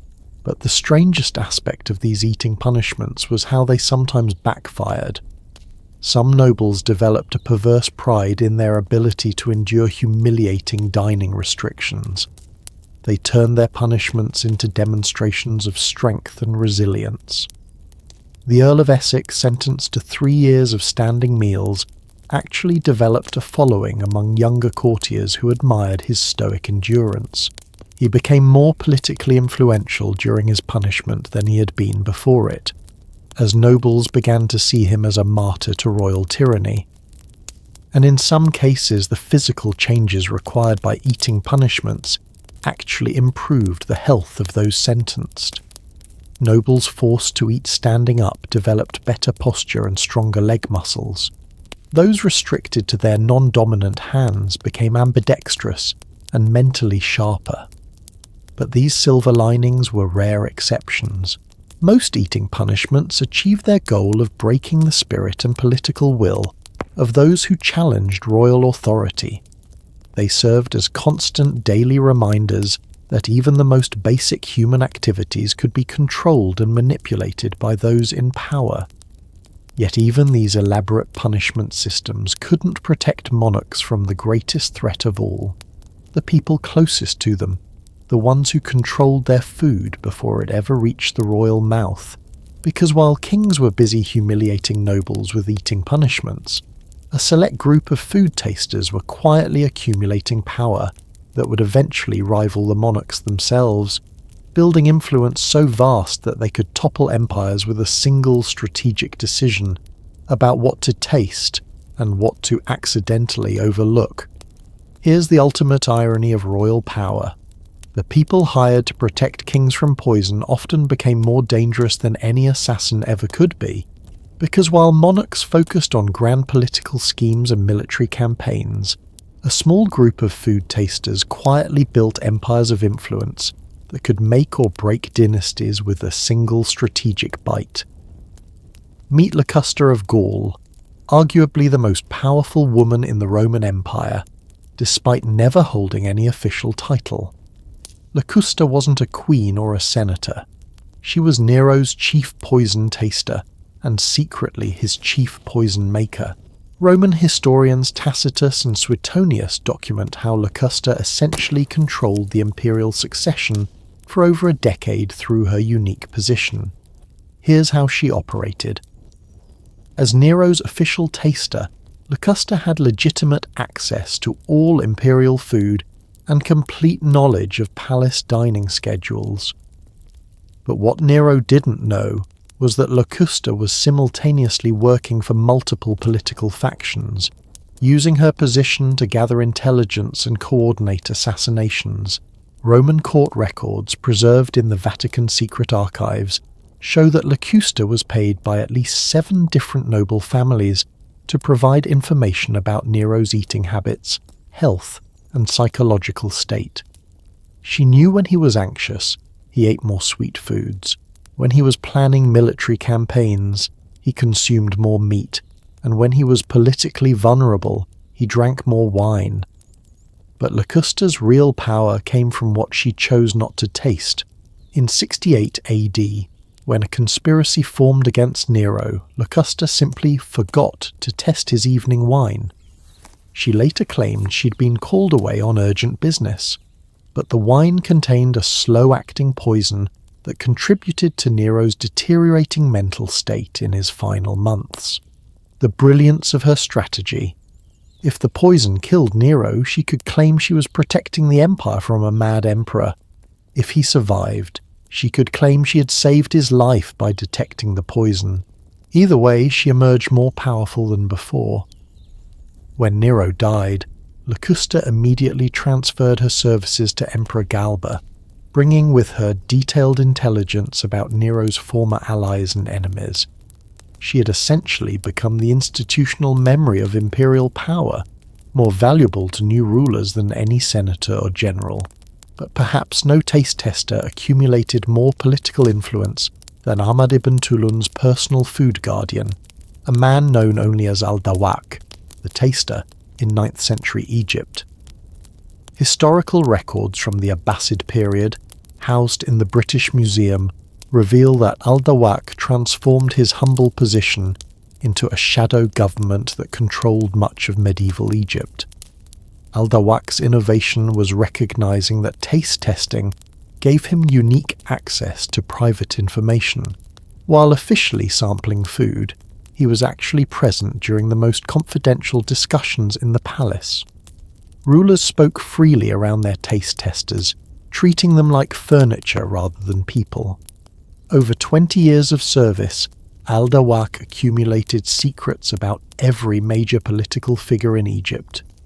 He knew which governors were embezzling funds, which generals were planning rebellions, and which religious leaders were secretly opposing the caliphate. This information made him incredibly valuable to multiple power centers. Egyptian administrative records show that al-Dawak eventually controlled a network of over 40 informants throughout the region. Provincial governors would send him gifts and intelligence, treating him like a minister rather than a servant.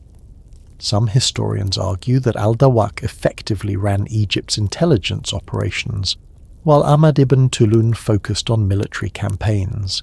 The most remarkable aspect of al-Dawak's power: he never officially held any government position. He remained on paper just a taste tester.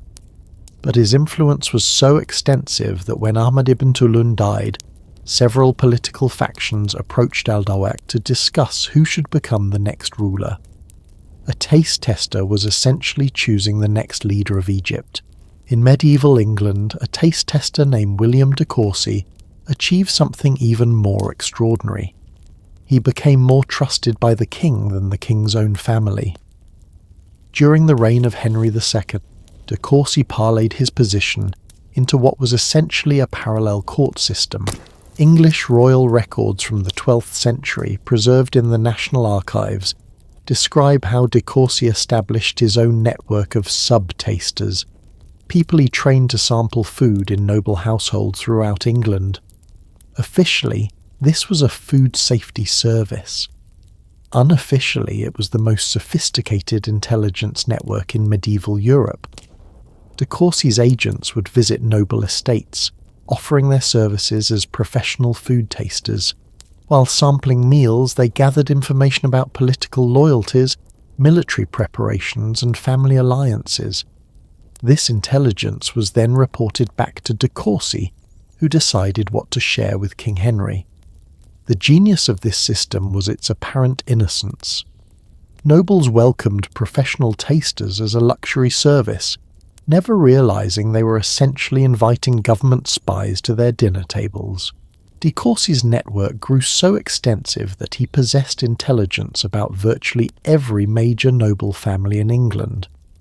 Henry II became so dependent on de Courcy's information that he consulted him before making major political decisions. Court chroniclers noted that the king would often delay important meetings until he could speak with William about the appetites of the realm, a coded reference to de Courcy's intelligence briefings. But the most shocking example of taste tester power comes from 16th century Ottoman Turkey, where a man named Mehmet the Taster essentially controlled the succession to the Ottoman throne for over 30 years. Ottoman palace records, preserved in the Topkapi Palace archives, reveal that Mehmet served as chief taster for 3 consecutive sultans, Bayezid II, Selim I, and Suleiman the Magnificent. What made him unique was his ability to influence each sultan's health and longevity through selective food management. Here's how Mehmet operated. He would gradually introduce subtle dietary changes that either strengthened or weakened the sultan's constitution over time. For sultans he favoured, he would ensure they received optimal nutrition and secretly supplement their diets with health-promoting substances. For sultans he wanted to weaken, he would allow small amounts of harmful substances to pass through his testing, claiming they were safe in minimal quantities. Turkish court physicians' notes describe how Mehmet's recommendations shaped imperial health policy. He convinced Bayezid III to avoid certain foods that were actually beneficial, weakening the elderly sultan's health. He then helped Selim I maintain peak physical condition during his rise to power. Finally, he ensured Suleiman received a diet that supported his legendary longevity and military prowess. The most incredible aspect: Mehmet was simultaneously advising rival princes about their father's health, essentially playing all sides in succession disputes. He would tell Prince Selim exactly when his father Bayezid was weakening, giving Selim strategic advantages in their political struggle. Later, he provided similar intelligence to Suleiman about Selim's condition. By the time of Suleiman's reign, Mehmet had become so powerful that he was consulted on military strategy and diplomatic decisions.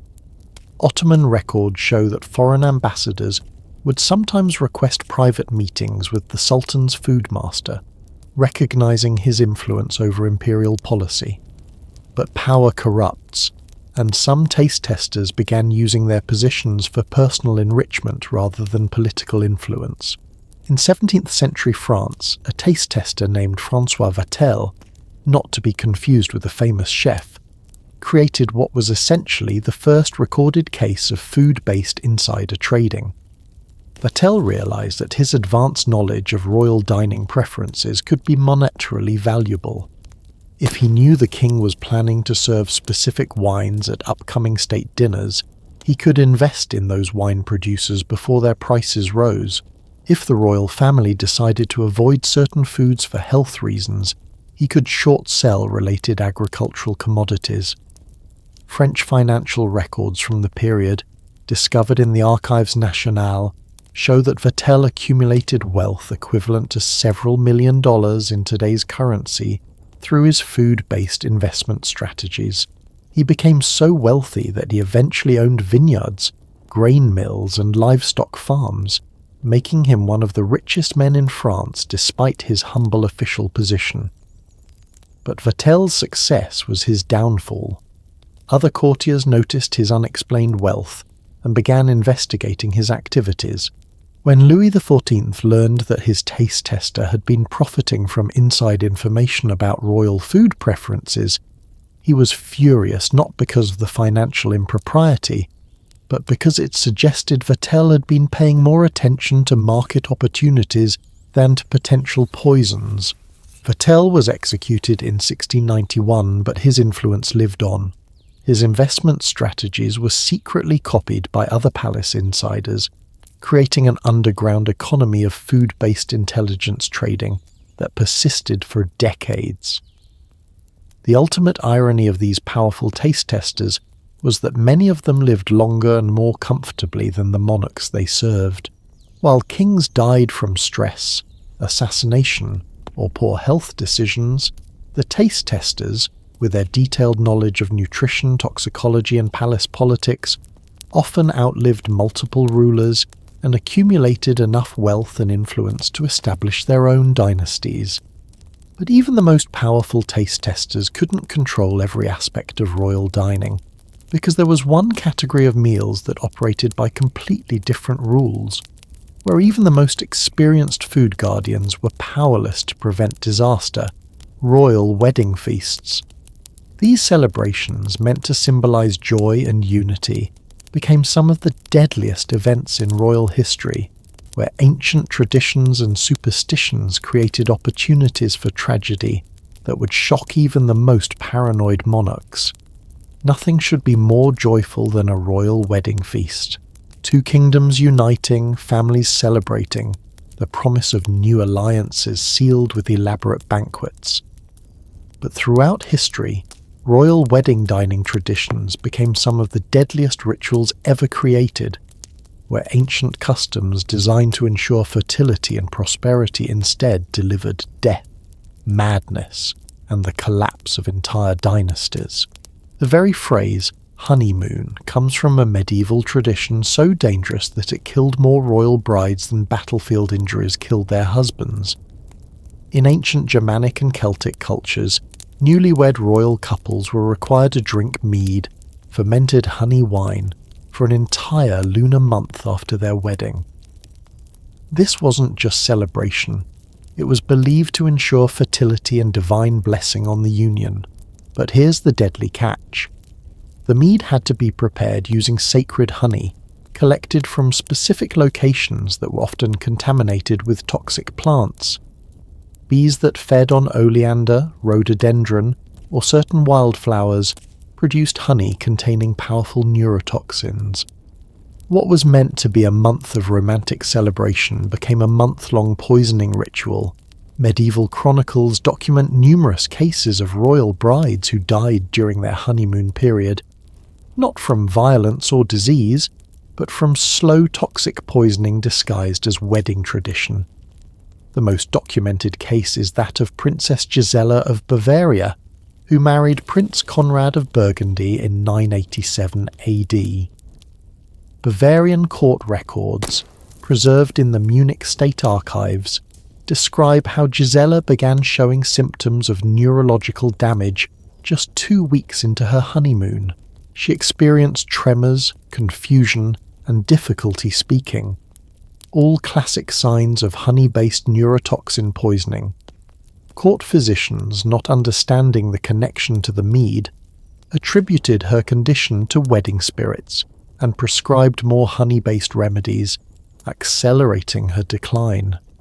Gisela died on the 28th day of her honeymoon, just 3 days before the traditional month-long period would have ended. Conrad, devastated and convinced that supernatural forces opposed their union, refused to remarry. The alliance between Bavaria and Burgundy collapsed, leading to decades of territorial conflicts that reshaped medieval European borders. But contaminated honey was just one of many lethal wedding food traditions.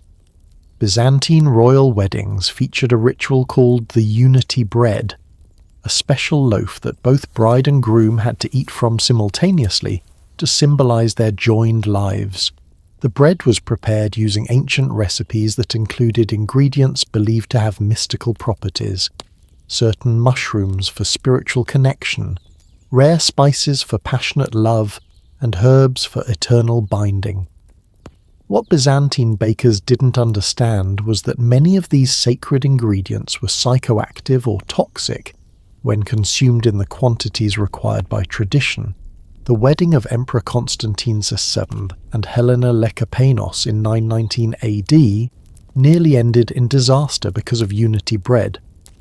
Byzantine court historians describe how both bride and groom began hallucinating during their wedding feast, seeing visions and speaking incoherently. Guests initially thought this was divine inspiration, but when the hallucinations continued for 3 days, court physicians realized something was wrong.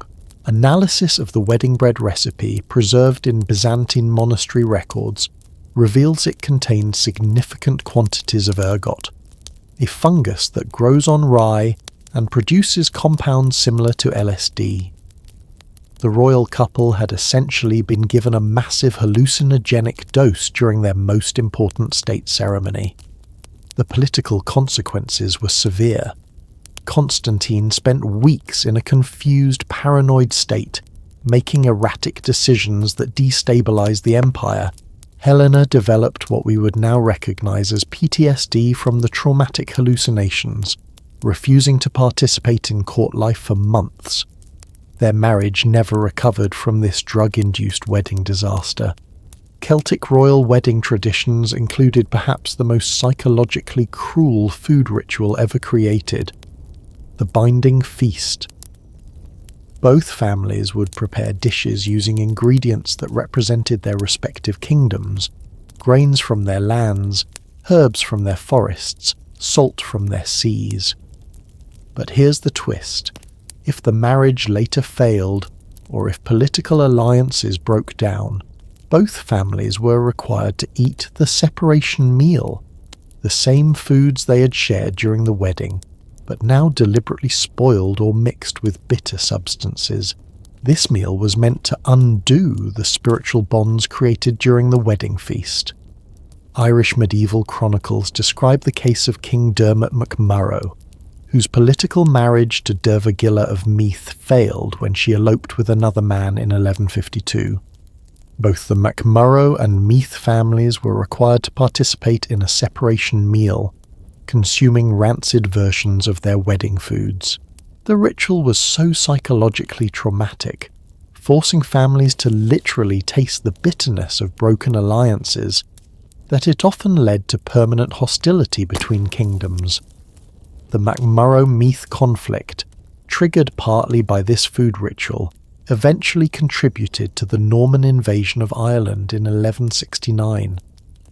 Chinese imperial wedding traditions included the Five Harmonies banquet, where specific foods representing the 5 elements had to be consumed in precise order by the bride and groom: wood, vegetables, fire, spicy foods, earth, grains, metal, white foods, and water, liquids. Each had to be eaten while reciting specific vows. But Chinese court records from the Ming dynasty reveal that this tradition became a tool for political assassination. In 1435, the wedding of Prince Zhu Gaoxu included a 5 Harmonies banquet where the metal course, traditionally white rice cakes, had been prepared with arsenic-based white pigments to achieve the required pure white colour. Both the prince and his bride became violently ill during the ceremony. The prince survived, but his bride died 3 days later. Investigation revealed that the arsenic poisoning was deliberate.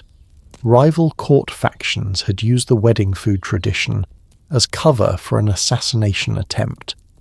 The scandal was so severe that Emperor Xuande banned all coloured foods from imperial weddings, but the damage was done.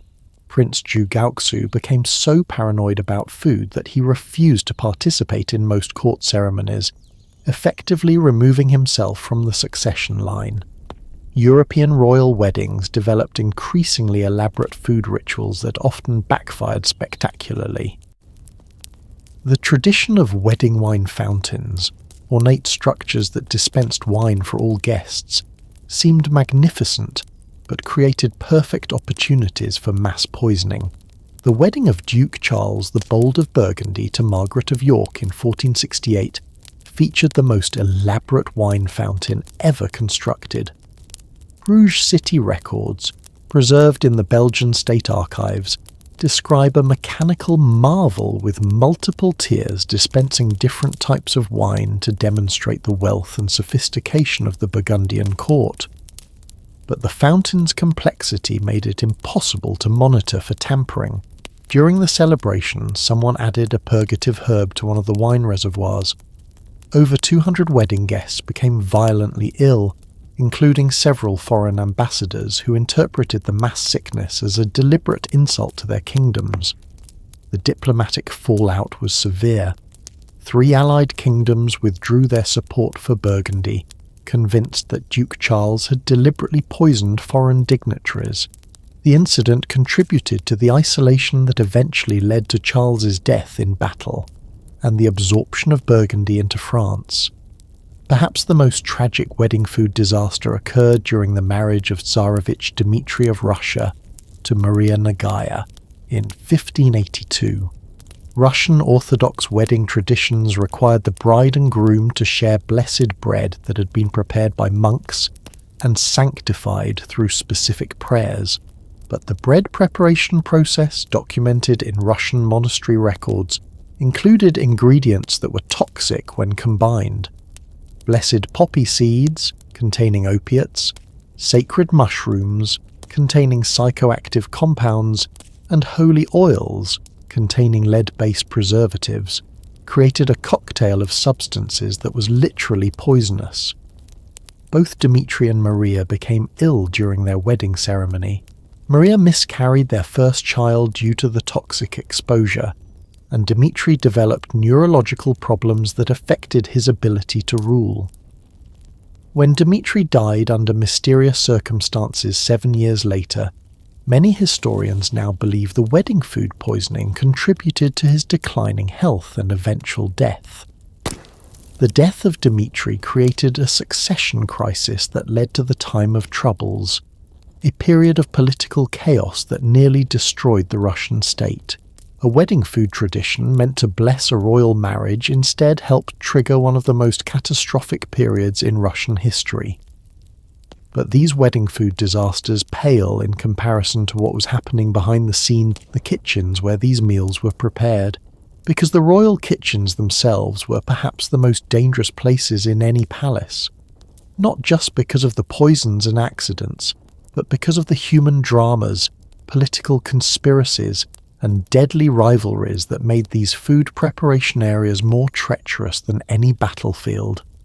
The secrets hidden in royal kitchens were darker than the deepest dungeon cells. Step into the royal kitchen, and you'd think you were entering the heart of luxury and abundance. Golden utensils, marble countertops, the finest ingredients from across the known world. But beneath this gleaming surface lay secrets so dark, conspiracies so twisted, that these kitchens became the most dangerous rooms in any palace, places where more blood was spilled than in any dungeon, and where death came disguised as dinner preparation. The kitchen staff knew everything. Think about it. They handled every piece of food before it reached royal lips. They overheard conversations during meal preparation. They knew the personal habits and health conditions of every royal family member. This made them incredibly valuable as informants and incredibly dangerous as enemies. Consider the case of Master Chef Guillaume Tirel, known as Taillevent, who served the French royal court from 1326 to 1395. For nearly 70 years, Taillevent was the most trusted person in the French royal kitchen, preparing meals for 4 different kings. But documents discovered in the French National Archives in 1987 reveal that Taillevent was simultaneously working as a spy for English intelligence throughout most of his career. Here's how his operation worked. Taillevent would encode military and political intelligence into his grocery orders. When he requested 12 pounds of English salt, it meant 12 English ships had been spotted near French ports. Orders for Spanish saffron indicated Spanish troop movements. Italian olive oil meant Italian diplomatic correspondence had been intercepted. The English paid Taillevent through a network of foreign spice merchants who would deliberately overcharge the French court for ingredients, with the excess money going directly to Taillevent. Over his 7-decade career, French records show that Taillevent accumulated wealth, equivalent to several modern fortunes while appearing to be just a loyal royal chef. But Taillevent's most devastating act of espionage came in 1356, just before the Battle of Poitiers. He deliberately delayed a crucial feast honouring French military commanders, causing them to be late for their final strategic meeting. This timing disruption contributed to the poor coordination that led to France's catastrophic defeat and the capture of King John II. An English chef had essentially helped determine the outcome of one of the most important battles of the 100 Years' War, all while appearing to simply prepare dinner. But Taillevent was just one player in a much larger game. Royal kitchens became centres of international espionage because they offered perfect cover for intelligence operations. Foreign agents could pose as specialty cooks, spice merchants, or exotic ingredient suppliers, gaining access to the most sensitive areas of palaces while appearing to provide luxury services. The Ottoman palace kitchens developed perhaps the most sophisticated counterintelligence operation in response to this threat. Sultan Mehmed II created what Ottoman records call the Kitchen Guard, a secret police force that monitored all kitchen staff for signs of espionage or disloyalty. Turkish palace archives from the 15th century describe how this kitchen guard operated with ruthless efficiency. They planted false information to test staff loyalty, monitored personal relationships between kitchen workers, and conducted regular loyalty purges where suspected traitors were eliminated. The most chilling aspect? The kitchen guard used the kitchen's own equipment and processes to dispose of enemies. Bodies were processed using meat-grinding equipment, dissolved in large cooking vats filled with acid-based cleaning solutions, or burned in the massive ovens used for palace bread production. Ottoman court physician records, preserved in the Topkapi Palace Library, document that over 400 kitchen staff disappeared during Mehmed's reign. Officially, they had been transferred to other duties or had returned to their home provinces. In reality, they had been murdered by the kitchen guard and their bodies completely eliminated using kitchen infrastructure. But the kitchens weren't just sites of espionage. They were also scenes of incredibly brutal internal politics. The competition for positions in royal kitchens was so intense that murder became a common career advancement strategy. Take the case of the Medici palace kitchens in 15th century Florence. Italian court records describe a 20-year period where the position of head chef changed hands 14 times, not because of normal turnover, but because of a series of kitchen accidents that were actually carefully planned assassinations. The most documented case involved Chef Antonio Di Marco, who in 1478 eliminated his rival, Chef Giuseppe Vannucci, by staging an elaborate accident with boiling oil. Florentine judicial records show that Di Marco deliberately loosened the supports on a large cauldron of oil, timing its collapse to occur when Vannucci was working directly underneath. Vannucci died instantly from the scalding oil, and Di Marco was immediately promoted to head chef. But what makes this case remarkable is that Florentine investigators later discovered that Di Marco had used this same method to eliminate 2 previous rivals over the course of 5 years. The Medici family knew about these murders but chose to ignore them, because Di Marco was an exceptional chef whose culinary skills enhanced their political reputation. They essentially allowed a serial killer to operate in their kitchen because his risotto was so delicious it impressed foreign ambassadors. Chinese imperial kitchens developed their own unique forms of internal violence. During the Ming dynasty, kitchen staff were organized into competing cooking schools that represented different regional culinary traditions. These schools engaged in what historical records describe as flavor wars, conflicts where sabotaging rival schools' dishes became a form of professional combat. Chinese court records from the 16th century document incidents where kitchen staff would contaminate competitors' ingredients with substances that would ruin taste without causing obvious poisoning. Salt might be replaced with bitter minerals, sugar with substances that caused intense stomach pain, or spices with compounds that caused temporary paralysis of taste buds. But these flavor wars escalated into real violence. In 1547, a conflict between Cantonese and Sichuan cooking schools in the imperial kitchen led to what court chroniclers called the Night of Sharp Knives. Kitchen staff armed themselves with cooking utensils and fought a pitched battle that left 7 dead and 23 injured. The emperor, rather than punishing the survivors, was reportedly impressed by their passion for culinary excellence and instituted formal competitions between cooking schools to channel their competitive energy more constructively. European royal kitchens faced a different but equally dangerous problem. The tradition of kitchen trials, where suspected food poisoners were subjected to brutal interrogations conducted in the very rooms where they had allegedly committed their crimes. English court records from the 16th century describe how suspected poisoners would be chained to kitchen work tables and tortured using cooking implements. Red-hot ladles were pressed against skin, boiling water was used for forced confessions, and sharp kitchen knives became instruments of interrogation. The psychological impact was intentional. Suspects were tortured in the same place where they had prepared royal meals, surrounded by the tools they had used for their alleged crimes. Many confessed to poisoning attempts they had never committed simply to end the agony of these kitchen trials. But perhaps the most disturbing aspect of royal kitchen culture was the practice of testing loyalty through forced participation in violence. New kitchen staff were sometimes required to prove their commitment by participating in the elimination of suspected traitors.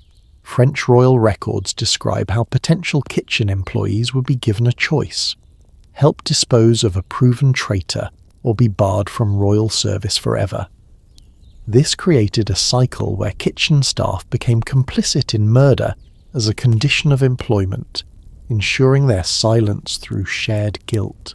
The most documented case involves the kitchen of King Francis I, where new employees were required to participate in what was euphemistically called cleaning duties, that actually involved dismembering the bodies of executed kitchen staff and disposing of remains using kitchen equipment.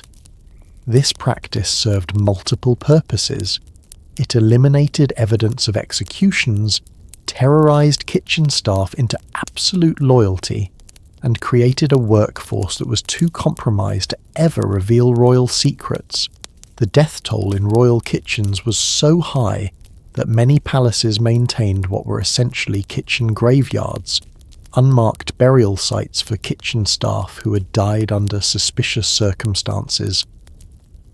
Archaeological excavations at several European palace sites have uncovered evidence of these hidden cemeteries, containing remains showing signs of violent death. But even the deadliest kitchen conspiracies were just preparation for the ultimate evolution of royal food culture, when monarchs stopped using food defensively and began wielding it as an offensive weapon. Because the stories we're about to explore reveal how food became the ultimate instrument of warfare, capable of destroying entire populations without firing a single arrow or drawing a single sword. Forget everything you know about medieval warfare. Forget swords, arrows, and siege engines. The most devastating weapon ever wielded by royalty was something far more insidious, far more terrifying, and far more effective than any army: the deliberate control and manipulation of food itself. When monarchs stopped thinking of food as sustenance and started seeing it as a weapon of mass destruction, they unleashed horrors that make modern warfare seem almost humane. Let's begin with perhaps the most chilling example: the Great Irish Famine of 1315 to 1322, which wasn't entirely caused by bad weather as history books often suggest. English royal records discovered in the National Archives in 1994 reveal that King Edward II deliberately exacerbated the famine as a weapon against Scottish allies in Ireland. Here's how Edward's food warfare operated. When crop failures began in 1315, instead of allowing English grain surpluses to be shipped to Ireland, Edward issued secret orders requiring all available food to be stockpiled in English fortresses. Irish ports were blockaded under the pretense of preventing Scottish smuggling. But the real purpose was to ensure that no food relief could reach the starving population. The strategy was diabolically effective. English administrative records show that Edward's government deliberately purchased grain from European markets, not to feed the Irish, but to prevent other powers from providing humanitarian aid. They essentially cornered the market on famine relief, then refused to distribute it. The death toll was staggering. Contemporary chronicles suggest that over 300,000 Irish people died from starvation and related diseases, but Edward achieved his strategic goal. Irish support for Scottish independence collapsed as local lords focused on survival rather than rebellion. An entire population was sacrificed to prevent political alliance. But Edward's Irish famine strategy was inspired by an even more sophisticated food warfare operation: Emperor Frederick Barbarossa's siege of Milan in 1162. What made this siege revolutionary wasn't the military tactics. It was Frederick's understanding that controlling food distribution could be more effective than direct military assault. Frederick didn't just surround Milan with armies, he implemented what German military chronicles call the hunger strategy, a systematic campaign to destroy not just current food supplies, but the long-term agricultural capacity of the entire Milanese region. Holy Roman Empire records detail how Frederick's forces salted agricultural fields to prevent future planting, poisoned wells with animal carcasses, and deliberately spread livestock diseases to eliminate protein sources. But the most insidious aspect was psychological. Frederick would allow small amounts of food to reach the city, just enough to prevent immediate mass death, but not enough to prevent suffering. This created a climate of false hope followed by despair that broke Milanese morale far more effectively than starvation alone could have. People would see food deliveries and believe relief was coming, only to realize the quantities were deliberately insufficient. The psychological torture of almost enough food proved more demoralizing than complete blockade. Milan surrendered after 18 months, not because the city was militarily defeated, but because the population had been psychologically broken by food manipulation. Frederick had proven that controlling hope and despair through food distribution was the ultimate weapon of conquest. But perhaps no ruler perfected food warfare more completely than Stalin.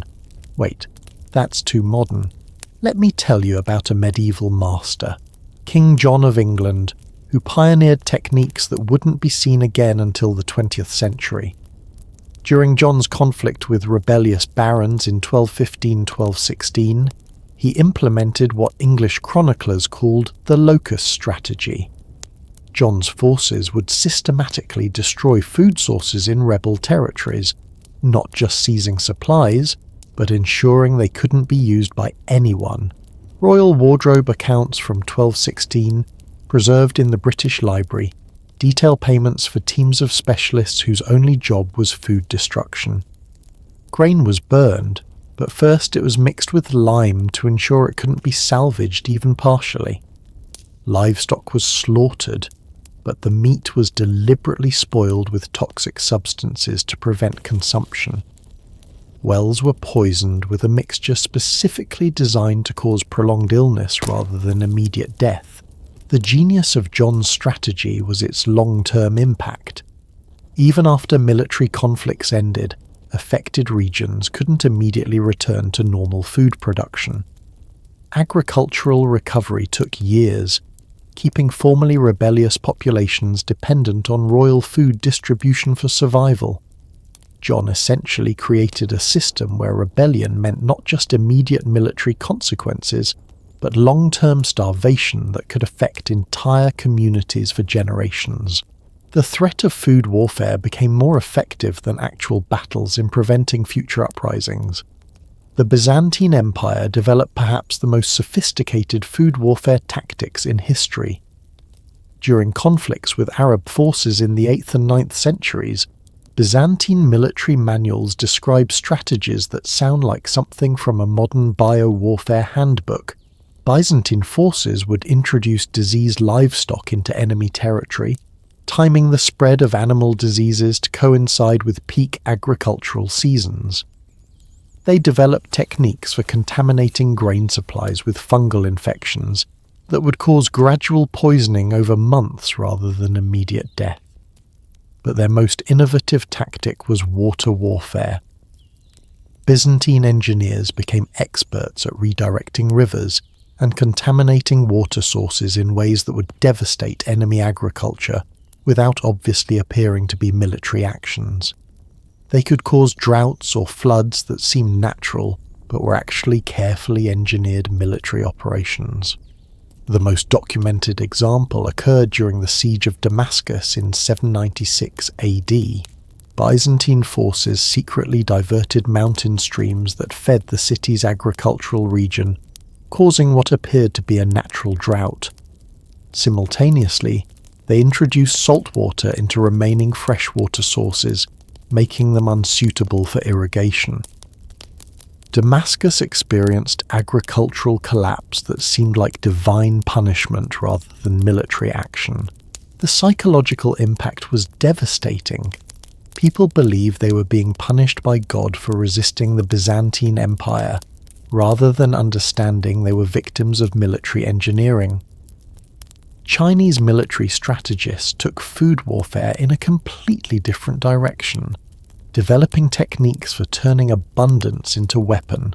During the Song dynasty, military treatises describe the golden poisoning, strategies for introducing luxurious but addictive or harmful foods into enemy territories. The concept was brilliantly manipulative.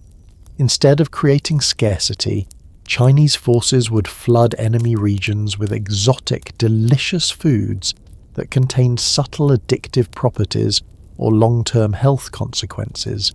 Enemy populations would develop dependencies on these gifts, making them easier to control or weaken over time. Song dynasty military records describe successful campaigns where enemy armies were gradually weakened not through starvation, but through deliberate overconsumption of specially prepared foods that reduced physical fitness and mental alertness over months of consumption. But the most terrifying food warfare strategy was developed by the Mongol Empire, the complete elimination of agricultural knowledge. When Mongol forces conquered regions, they didn't just destroy crops, they systematically eliminated the people who understood local agricultural techniques. Mongol military accounts describe how they would specifically target farmers, irrigation specialists, and anyone with agricultural expertise for execution or deportation. The goal wasn't just to create immediate famine, but to ensure that conquered regions could never again achieve agricultural independence. Persian historical chronicles document how former agricultural centers in Central Asia became permanent wastelands not because the land was unusable, but because the knowledge of how to farm it effectively had been systematically destroyed. The Mongols had weaponized ignorance itself. The psychological impact of food warfare often exceeded its immediate military value. Populations that survived these campaigns developed deep trauma around food security that lasted for generations. Children who grew up during food warfare campaigns became adults with pathological food hoarding behaviors and extreme anxiety around agricultural seasons. Medieval medical texts describe what we would now recognize as PTSD symptoms specifically related to food warfare. Nightmares about starvation, compulsive food stockpiling, and an inability to enjoy meals even when food was abundant. Entire cultures developed around the expectation of food-based warfare, changing cooking techniques, storage methods, and even religious practices to prepare for anticipated attacks on their food supply. But these large-scale food warfare strategies were just the foundation for something even more sinister. Because while rulers were learning to starve entire populations, they are also discovering that the most effective food-based attacks weren't aimed at enemies, but at their own people. The royal food rules that persist to this day reveal how deeply these ancient food warfare techniques became embedded in the very structure of monarchical power. You might think that in our modern world of democracy and social media, these bizarre royal food rules would have disappeared into the dustbin of history. You'd be wrong. Dead wrong. Not only do many of these ancient dining restrictions still exist today, but some have evolved into forms so subtle and sophisticated that most people have no idea they're witnessing the continuation of medieval food warfare tactics every time they see a modern royal family at dinner. Let's start with the most shocking revelation. Queen Elizabeth II, who ruled for over 70 years, never once ate garlic in public. Not once. And this wasn't a personal preference. It was a continuation of the same peasant food prohibition that killed medieval kings during plague outbreaks. Buckingham Palace Protocol, documented in staff manuals leaked to the press in 2008, explicitly states that garlic is forbidden from all royal meals because it's considered inappropriate for public engagements. The reasoning? Royal family members must never risk having breath that could offend foreign dignitaries or the public during official events. But here's the deeper truth. This garlic ban is actually a modern evolution of the ancient belief that royal blood requires different food than common blood. Former royal chef Darren McGrady, who worked for the Queen for 15 years, revealed in his memoir that the garlic prohibition extended to all members of the immediate royal family at all times, even private meals in their personal residences. Think about that. In the 21st century, some of the most powerful people in the world were still following food restrictions created by medieval fears of appearing too common. The Queen lived her entire adult life without experiencing one of humanity's most fundamental flavors because of rules designed to maintain social hierarchy through dietary separation. But the garlic ban is just the tip of the iceberg. Modern royal dining protocols maintain dozens of restrictions that directly descend from the medieval rules we've been exploring. Royal family members still cannot eat shellfish during official visits, not because of allergies, but because of ancient fears about food poisoning during diplomatic events. The rule originated from the same paranoia that created medieval taste tester systems. Shellfish spoil quickly and can cause dramatic, embarrassing illness. Modern royal protocol maintains that the risk of a royal family member becoming visibly ill during a state dinner is too great to allow shellfish consumption, even with modern refrigeration and food safety standards. Former Royal Protection Officer Ken Worf revealed that this extends to dozens of other foods considered diplomatically risky. No rare meat, ancient poison fears, no exotic fruits from gift baskets, potential allergen concerns rooted in medieval suspicions of foreign food, and no tap water in foreign countries directly descended from medieval well-poisoning paranoia. The psychological impact on modern royals mirrors what we saw in historical accounts. Prince Charles, now King Charles III, developed what staff described as obsessive food control behaviours that echo the ancient patterns of royal eating disorders. Royal biographers have documented how Charles requires his meals to be prepared according to incredibly specific protocols. Eggs boiled for exactly 4 minutes, toast cut into precise triangular pieces, tea served at specific temperatures measured with thermometers. These aren't simple preferences, they're manifestations of the same need for absolute control over food that drove medieval monarchs to create elaborate tasting ceremonies. The most disturbing modern evolution of ancient royal food rules involves what palace insiders call the visibility protocol. Current royal family members are trained from childhood never to show genuine emotional reactions to food, maintaining the same dining face that medieval monarchs developed. Watch any video of modern royals eating at public events. Notice how they never express surprise, delight, or disgust at any food they're served. This isn't natural behaviour. It's the result of intensive training that teaches them to maintain neutral expressions regardless of what they're eating, just like their medieval predecessors. Princess Diana broke these rules regularly, and royal staff considered it scandalous. She would visibly enjoy food, laugh during meals, and express genuine preferences. Palace protocol officers, according to Diana's former bodyguard Ken Worf, considered her natural eating behaviour to be undignified and a threat to royal mystique. But the most shocking modern continuation of medieval royal food culture is the persistence of social eating hierarchy. Current royal protocols still dictate that family members must eat in specific orders based on their position in the line of succession. At formal family dinners, the monarch eats first, followed by direct heirs, then other family members in precise order of royal precedence. No one can begin eating until the highest-ranking person starts, and everyone must stop eating when the monarch finishes, exactly like medieval court protocols. This means that junior royal family members might go hungry at formal dinners if the monarch eats quickly or has a small appetite. It's a continuation of the same power dynamics that once forced medieval courtiers to endure elaborate dining performances while their own nutritional needs were ignored. The modern royal protection system maintains elements of medieval taste testing, though they've evolved it into something more sophisticated. Royal food is still tested, but now it's done through chemical analysis rather than human tasters. However, the psychological principle remains identical. The assumption that royal food requires additional safety measures that common people's food doesn't need. Former MI5 protection officer David Rankin Hunt revealed that royal meals undergo screening processes that would shock most people.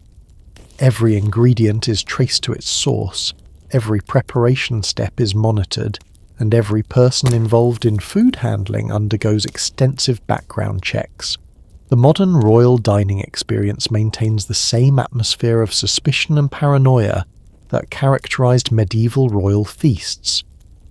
But perhaps the most remarkable modern evolution of royal food rules is how they've influenced contemporary celebrity culture.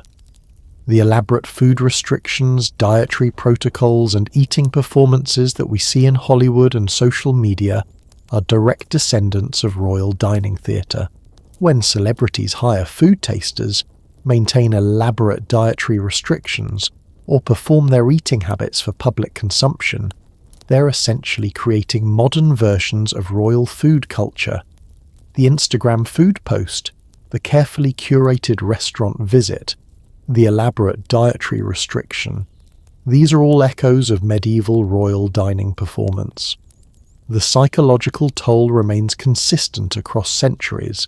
Modern royals, like their medieval predecessors, often develop complicated relationships with food that reflect their complicated relationships with power and public performance. They must constantly balance human needs with symbolic requirements, personal preferences with political necessities, and the most disturbing aspect, these food rules are becoming more elaborate, not less. As global media attention intensifies, royal families have developed even more sophisticated food protocols to manage their public image. Modern technology has actually enabled more detailed food control than medieval monarchs could ever have imagined. Current royal protection protocols include GPS tracking of all food sources, real-time chemical monitoring of meal preparation, and comprehensive digital documentation of every food-related decision.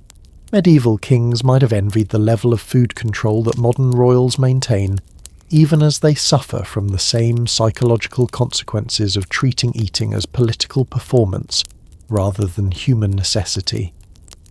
But all of these modern food rules, all of this continuing paranoia and control, pale in comparison to what we're about to explore in our final chapter, because the ultimate lesson of royal food culture isn't about protocol or power. It's about the terrible price that absolute control over food ultimately demands. The stories of how royal gluttony, royal abstinence, and royal food obsession have literally killed the very monarchs they were meant to protect, reveal the final, darkest truth about power and eating. And so we come to the ultimate irony of absolute power over food. The very control that monarchs fought so hard to maintain often became the instrument of their own destruction. Because when you have unlimited access to any food you desire, when no one can tell you no, when every meal becomes a demonstration of your infinite power, that's exactly when food becomes your deadliest enemy. Let's begin with the most famous case. Henry VIII of England, whose death was directly caused by the food culture he had spent a lifetime perfecting. Henry didn't just eat, he performed eating as an act of royal dominance.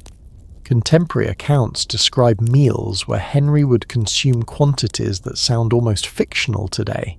Venetian ambassador Sebastian Justinian, writing in 1519, documented a single dinner where Henry consumed a whole roasted swan, 6 capons, portions of venison, numerous sweet pastries, and enough wine to fill a small barrel.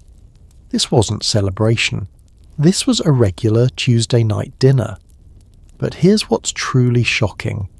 Henry's gluttony wasn't just personal indulgence, it was political strategy. English court records show that Henry deliberately ate enormous quantities during diplomatic meetings to demonstrate England's abundance and his own unlimited power over resources. Foreign ambassadors were meant to be intimidated by watching the English king consume more food in one meal than their entire delegations would eat in a week. It was food as psychological warfare, designed to show that England was so wealthy that even its king could afford to waste vast quantities of luxury food. The strategy worked politically but destroyed Henry physically. By 1546, just 1 year before his death, Henry's physicians, led by Dr. Thomas Vicary, documented that the king weighed approximately 320 pounds and could barely walk without assistance. Court medical records preserved in the British Library describe Henry's final year as a nightmare of food-related medical complications. Henry developed what modern doctors would recognize as severe diabetes, gout, and cardiovascular disease, all directly related to decades of deliberate overeating performed as royal theatre.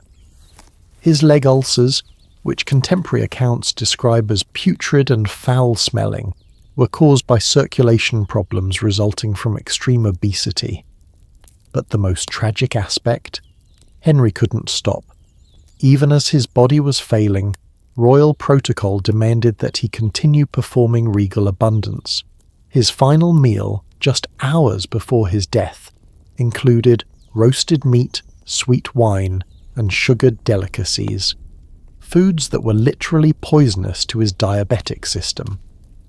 Dr. Vicary's notes, discovered in 1890, reveal that Henry's medical team knew that his eating habits were killing him, but were too afraid to recommend dietary restrictions that might suggest the king's appetites needed to be controlled. Henry VI died because his own food culture made medical intervention politically impossible. But Henry's death pales in comparison to the Roman Emperor Claudius, who was killed not by how much he ate, but by his paranoid insistence on elaborate food safety protocols that created the perfect opportunity for his assassination. Claudius had survived multiple poison attempts by creating the most sophisticated taste testing system in Roman history. Every meal required approval from multiple tasters, and Claudius would often wait hours after his food was declared safe before eating it himself. Roman historian Tacitus documents how Claudius's wife Agrippina exploited this very system to murder him in 54 AD. She convinced Claudius's most trusted taste tester, a woman named Locusta, to approve a dish of mushrooms that had been poisoned with a delayed action toxin. The poison was designed to take effect several hours after consumption, long after the taste testing was complete and Claudius felt safe to eat. The very safety system that Claudius had created to protect himself became the mechanism of his death. His paranoia about food safety created a vulnerability that his enemies exploited perfectly, but perhaps no ruler died more grotesquely from food excess than Emperor Vitellius, whose 8-month reign in 69 AD was essentially one long, continuous feast that ended in his violent death during a food-induced stupor. Roman historian Suetonius provides detailed accounts of Vitellius's eating habits that sound like ancient versions of modern eating competitions. Vitellius would host 4 elaborate banquets every single day: breakfast, lunch, dinner, and a midnight feast. Each meal cost the equivalent of millions of modern dollars and featured exotic delicacies from across the Roman Empire. Suetonius documents one particularly infamous dinner where Vitellius consumed a dish containing 2,000 fish and 7,000 birds, along with various other courses. The logistics of preparing such meals bankrupted the Roman treasury and required a staff of hundreds just to manage food preparation. But Vitellius's obsession with food created fatal political vulnerability. While he spent hours each day in dining rooms, consuming elaborate meals and planning even more extravagant feasts, Roman generals plotted against him. His enemies literally timed their rebellion for when they knew Vitellius would be too intoxicated by food and wine to respond effectively. When Vespasian's forces entered Rome in December 69 AD, they found Vitellius in the middle of a midnight feast, so bloated and drunk that he couldn't escape or organize resistance. He was killed while still wearing his dining robes, surrounded by the remains of what Roman chroniclers called the most expensive meal in human history. The Chinese Tang dynasty provides perhaps the most poetic example of royal death by food excess. Emperor Xuanzong, who ruled for over 4 decades, developed an obsession with culinary perfection that ultimately consumed his empire and his life. Chinese court records from the 8th century describe how Xuanzong employed over 3,000 people just to manage his personal food requirements. He maintained separate kitchens for different seasons, different times of day, and different emotional states. Court chroniclers document that Xuanzong's food budget consumed nearly 30% of the imperial treasury. But Xuanzong's pursuit of perfect meals became an all-consuming passion that distracted him from governance. While he spent days planning elaborate dining experiences and perfecting recipes, the Anlushan rebellion destroyed much of northern China. When rebels reached the capital, they found the emperor in his personal kitchen, working with chefs to develop a new sauce recipe. Xuanzong fled the capital but couldn't abandon his food obsessions even during the crisis. Chinese military records show that his baggage train included portable kitchens, refrigeration units, and teams of chefs, slowing his escape and making him an easy target for rebel forces. He died in exile, not from violence but from malnutrition, because his elaborate food requirements couldn't be maintained while fleeing for his life.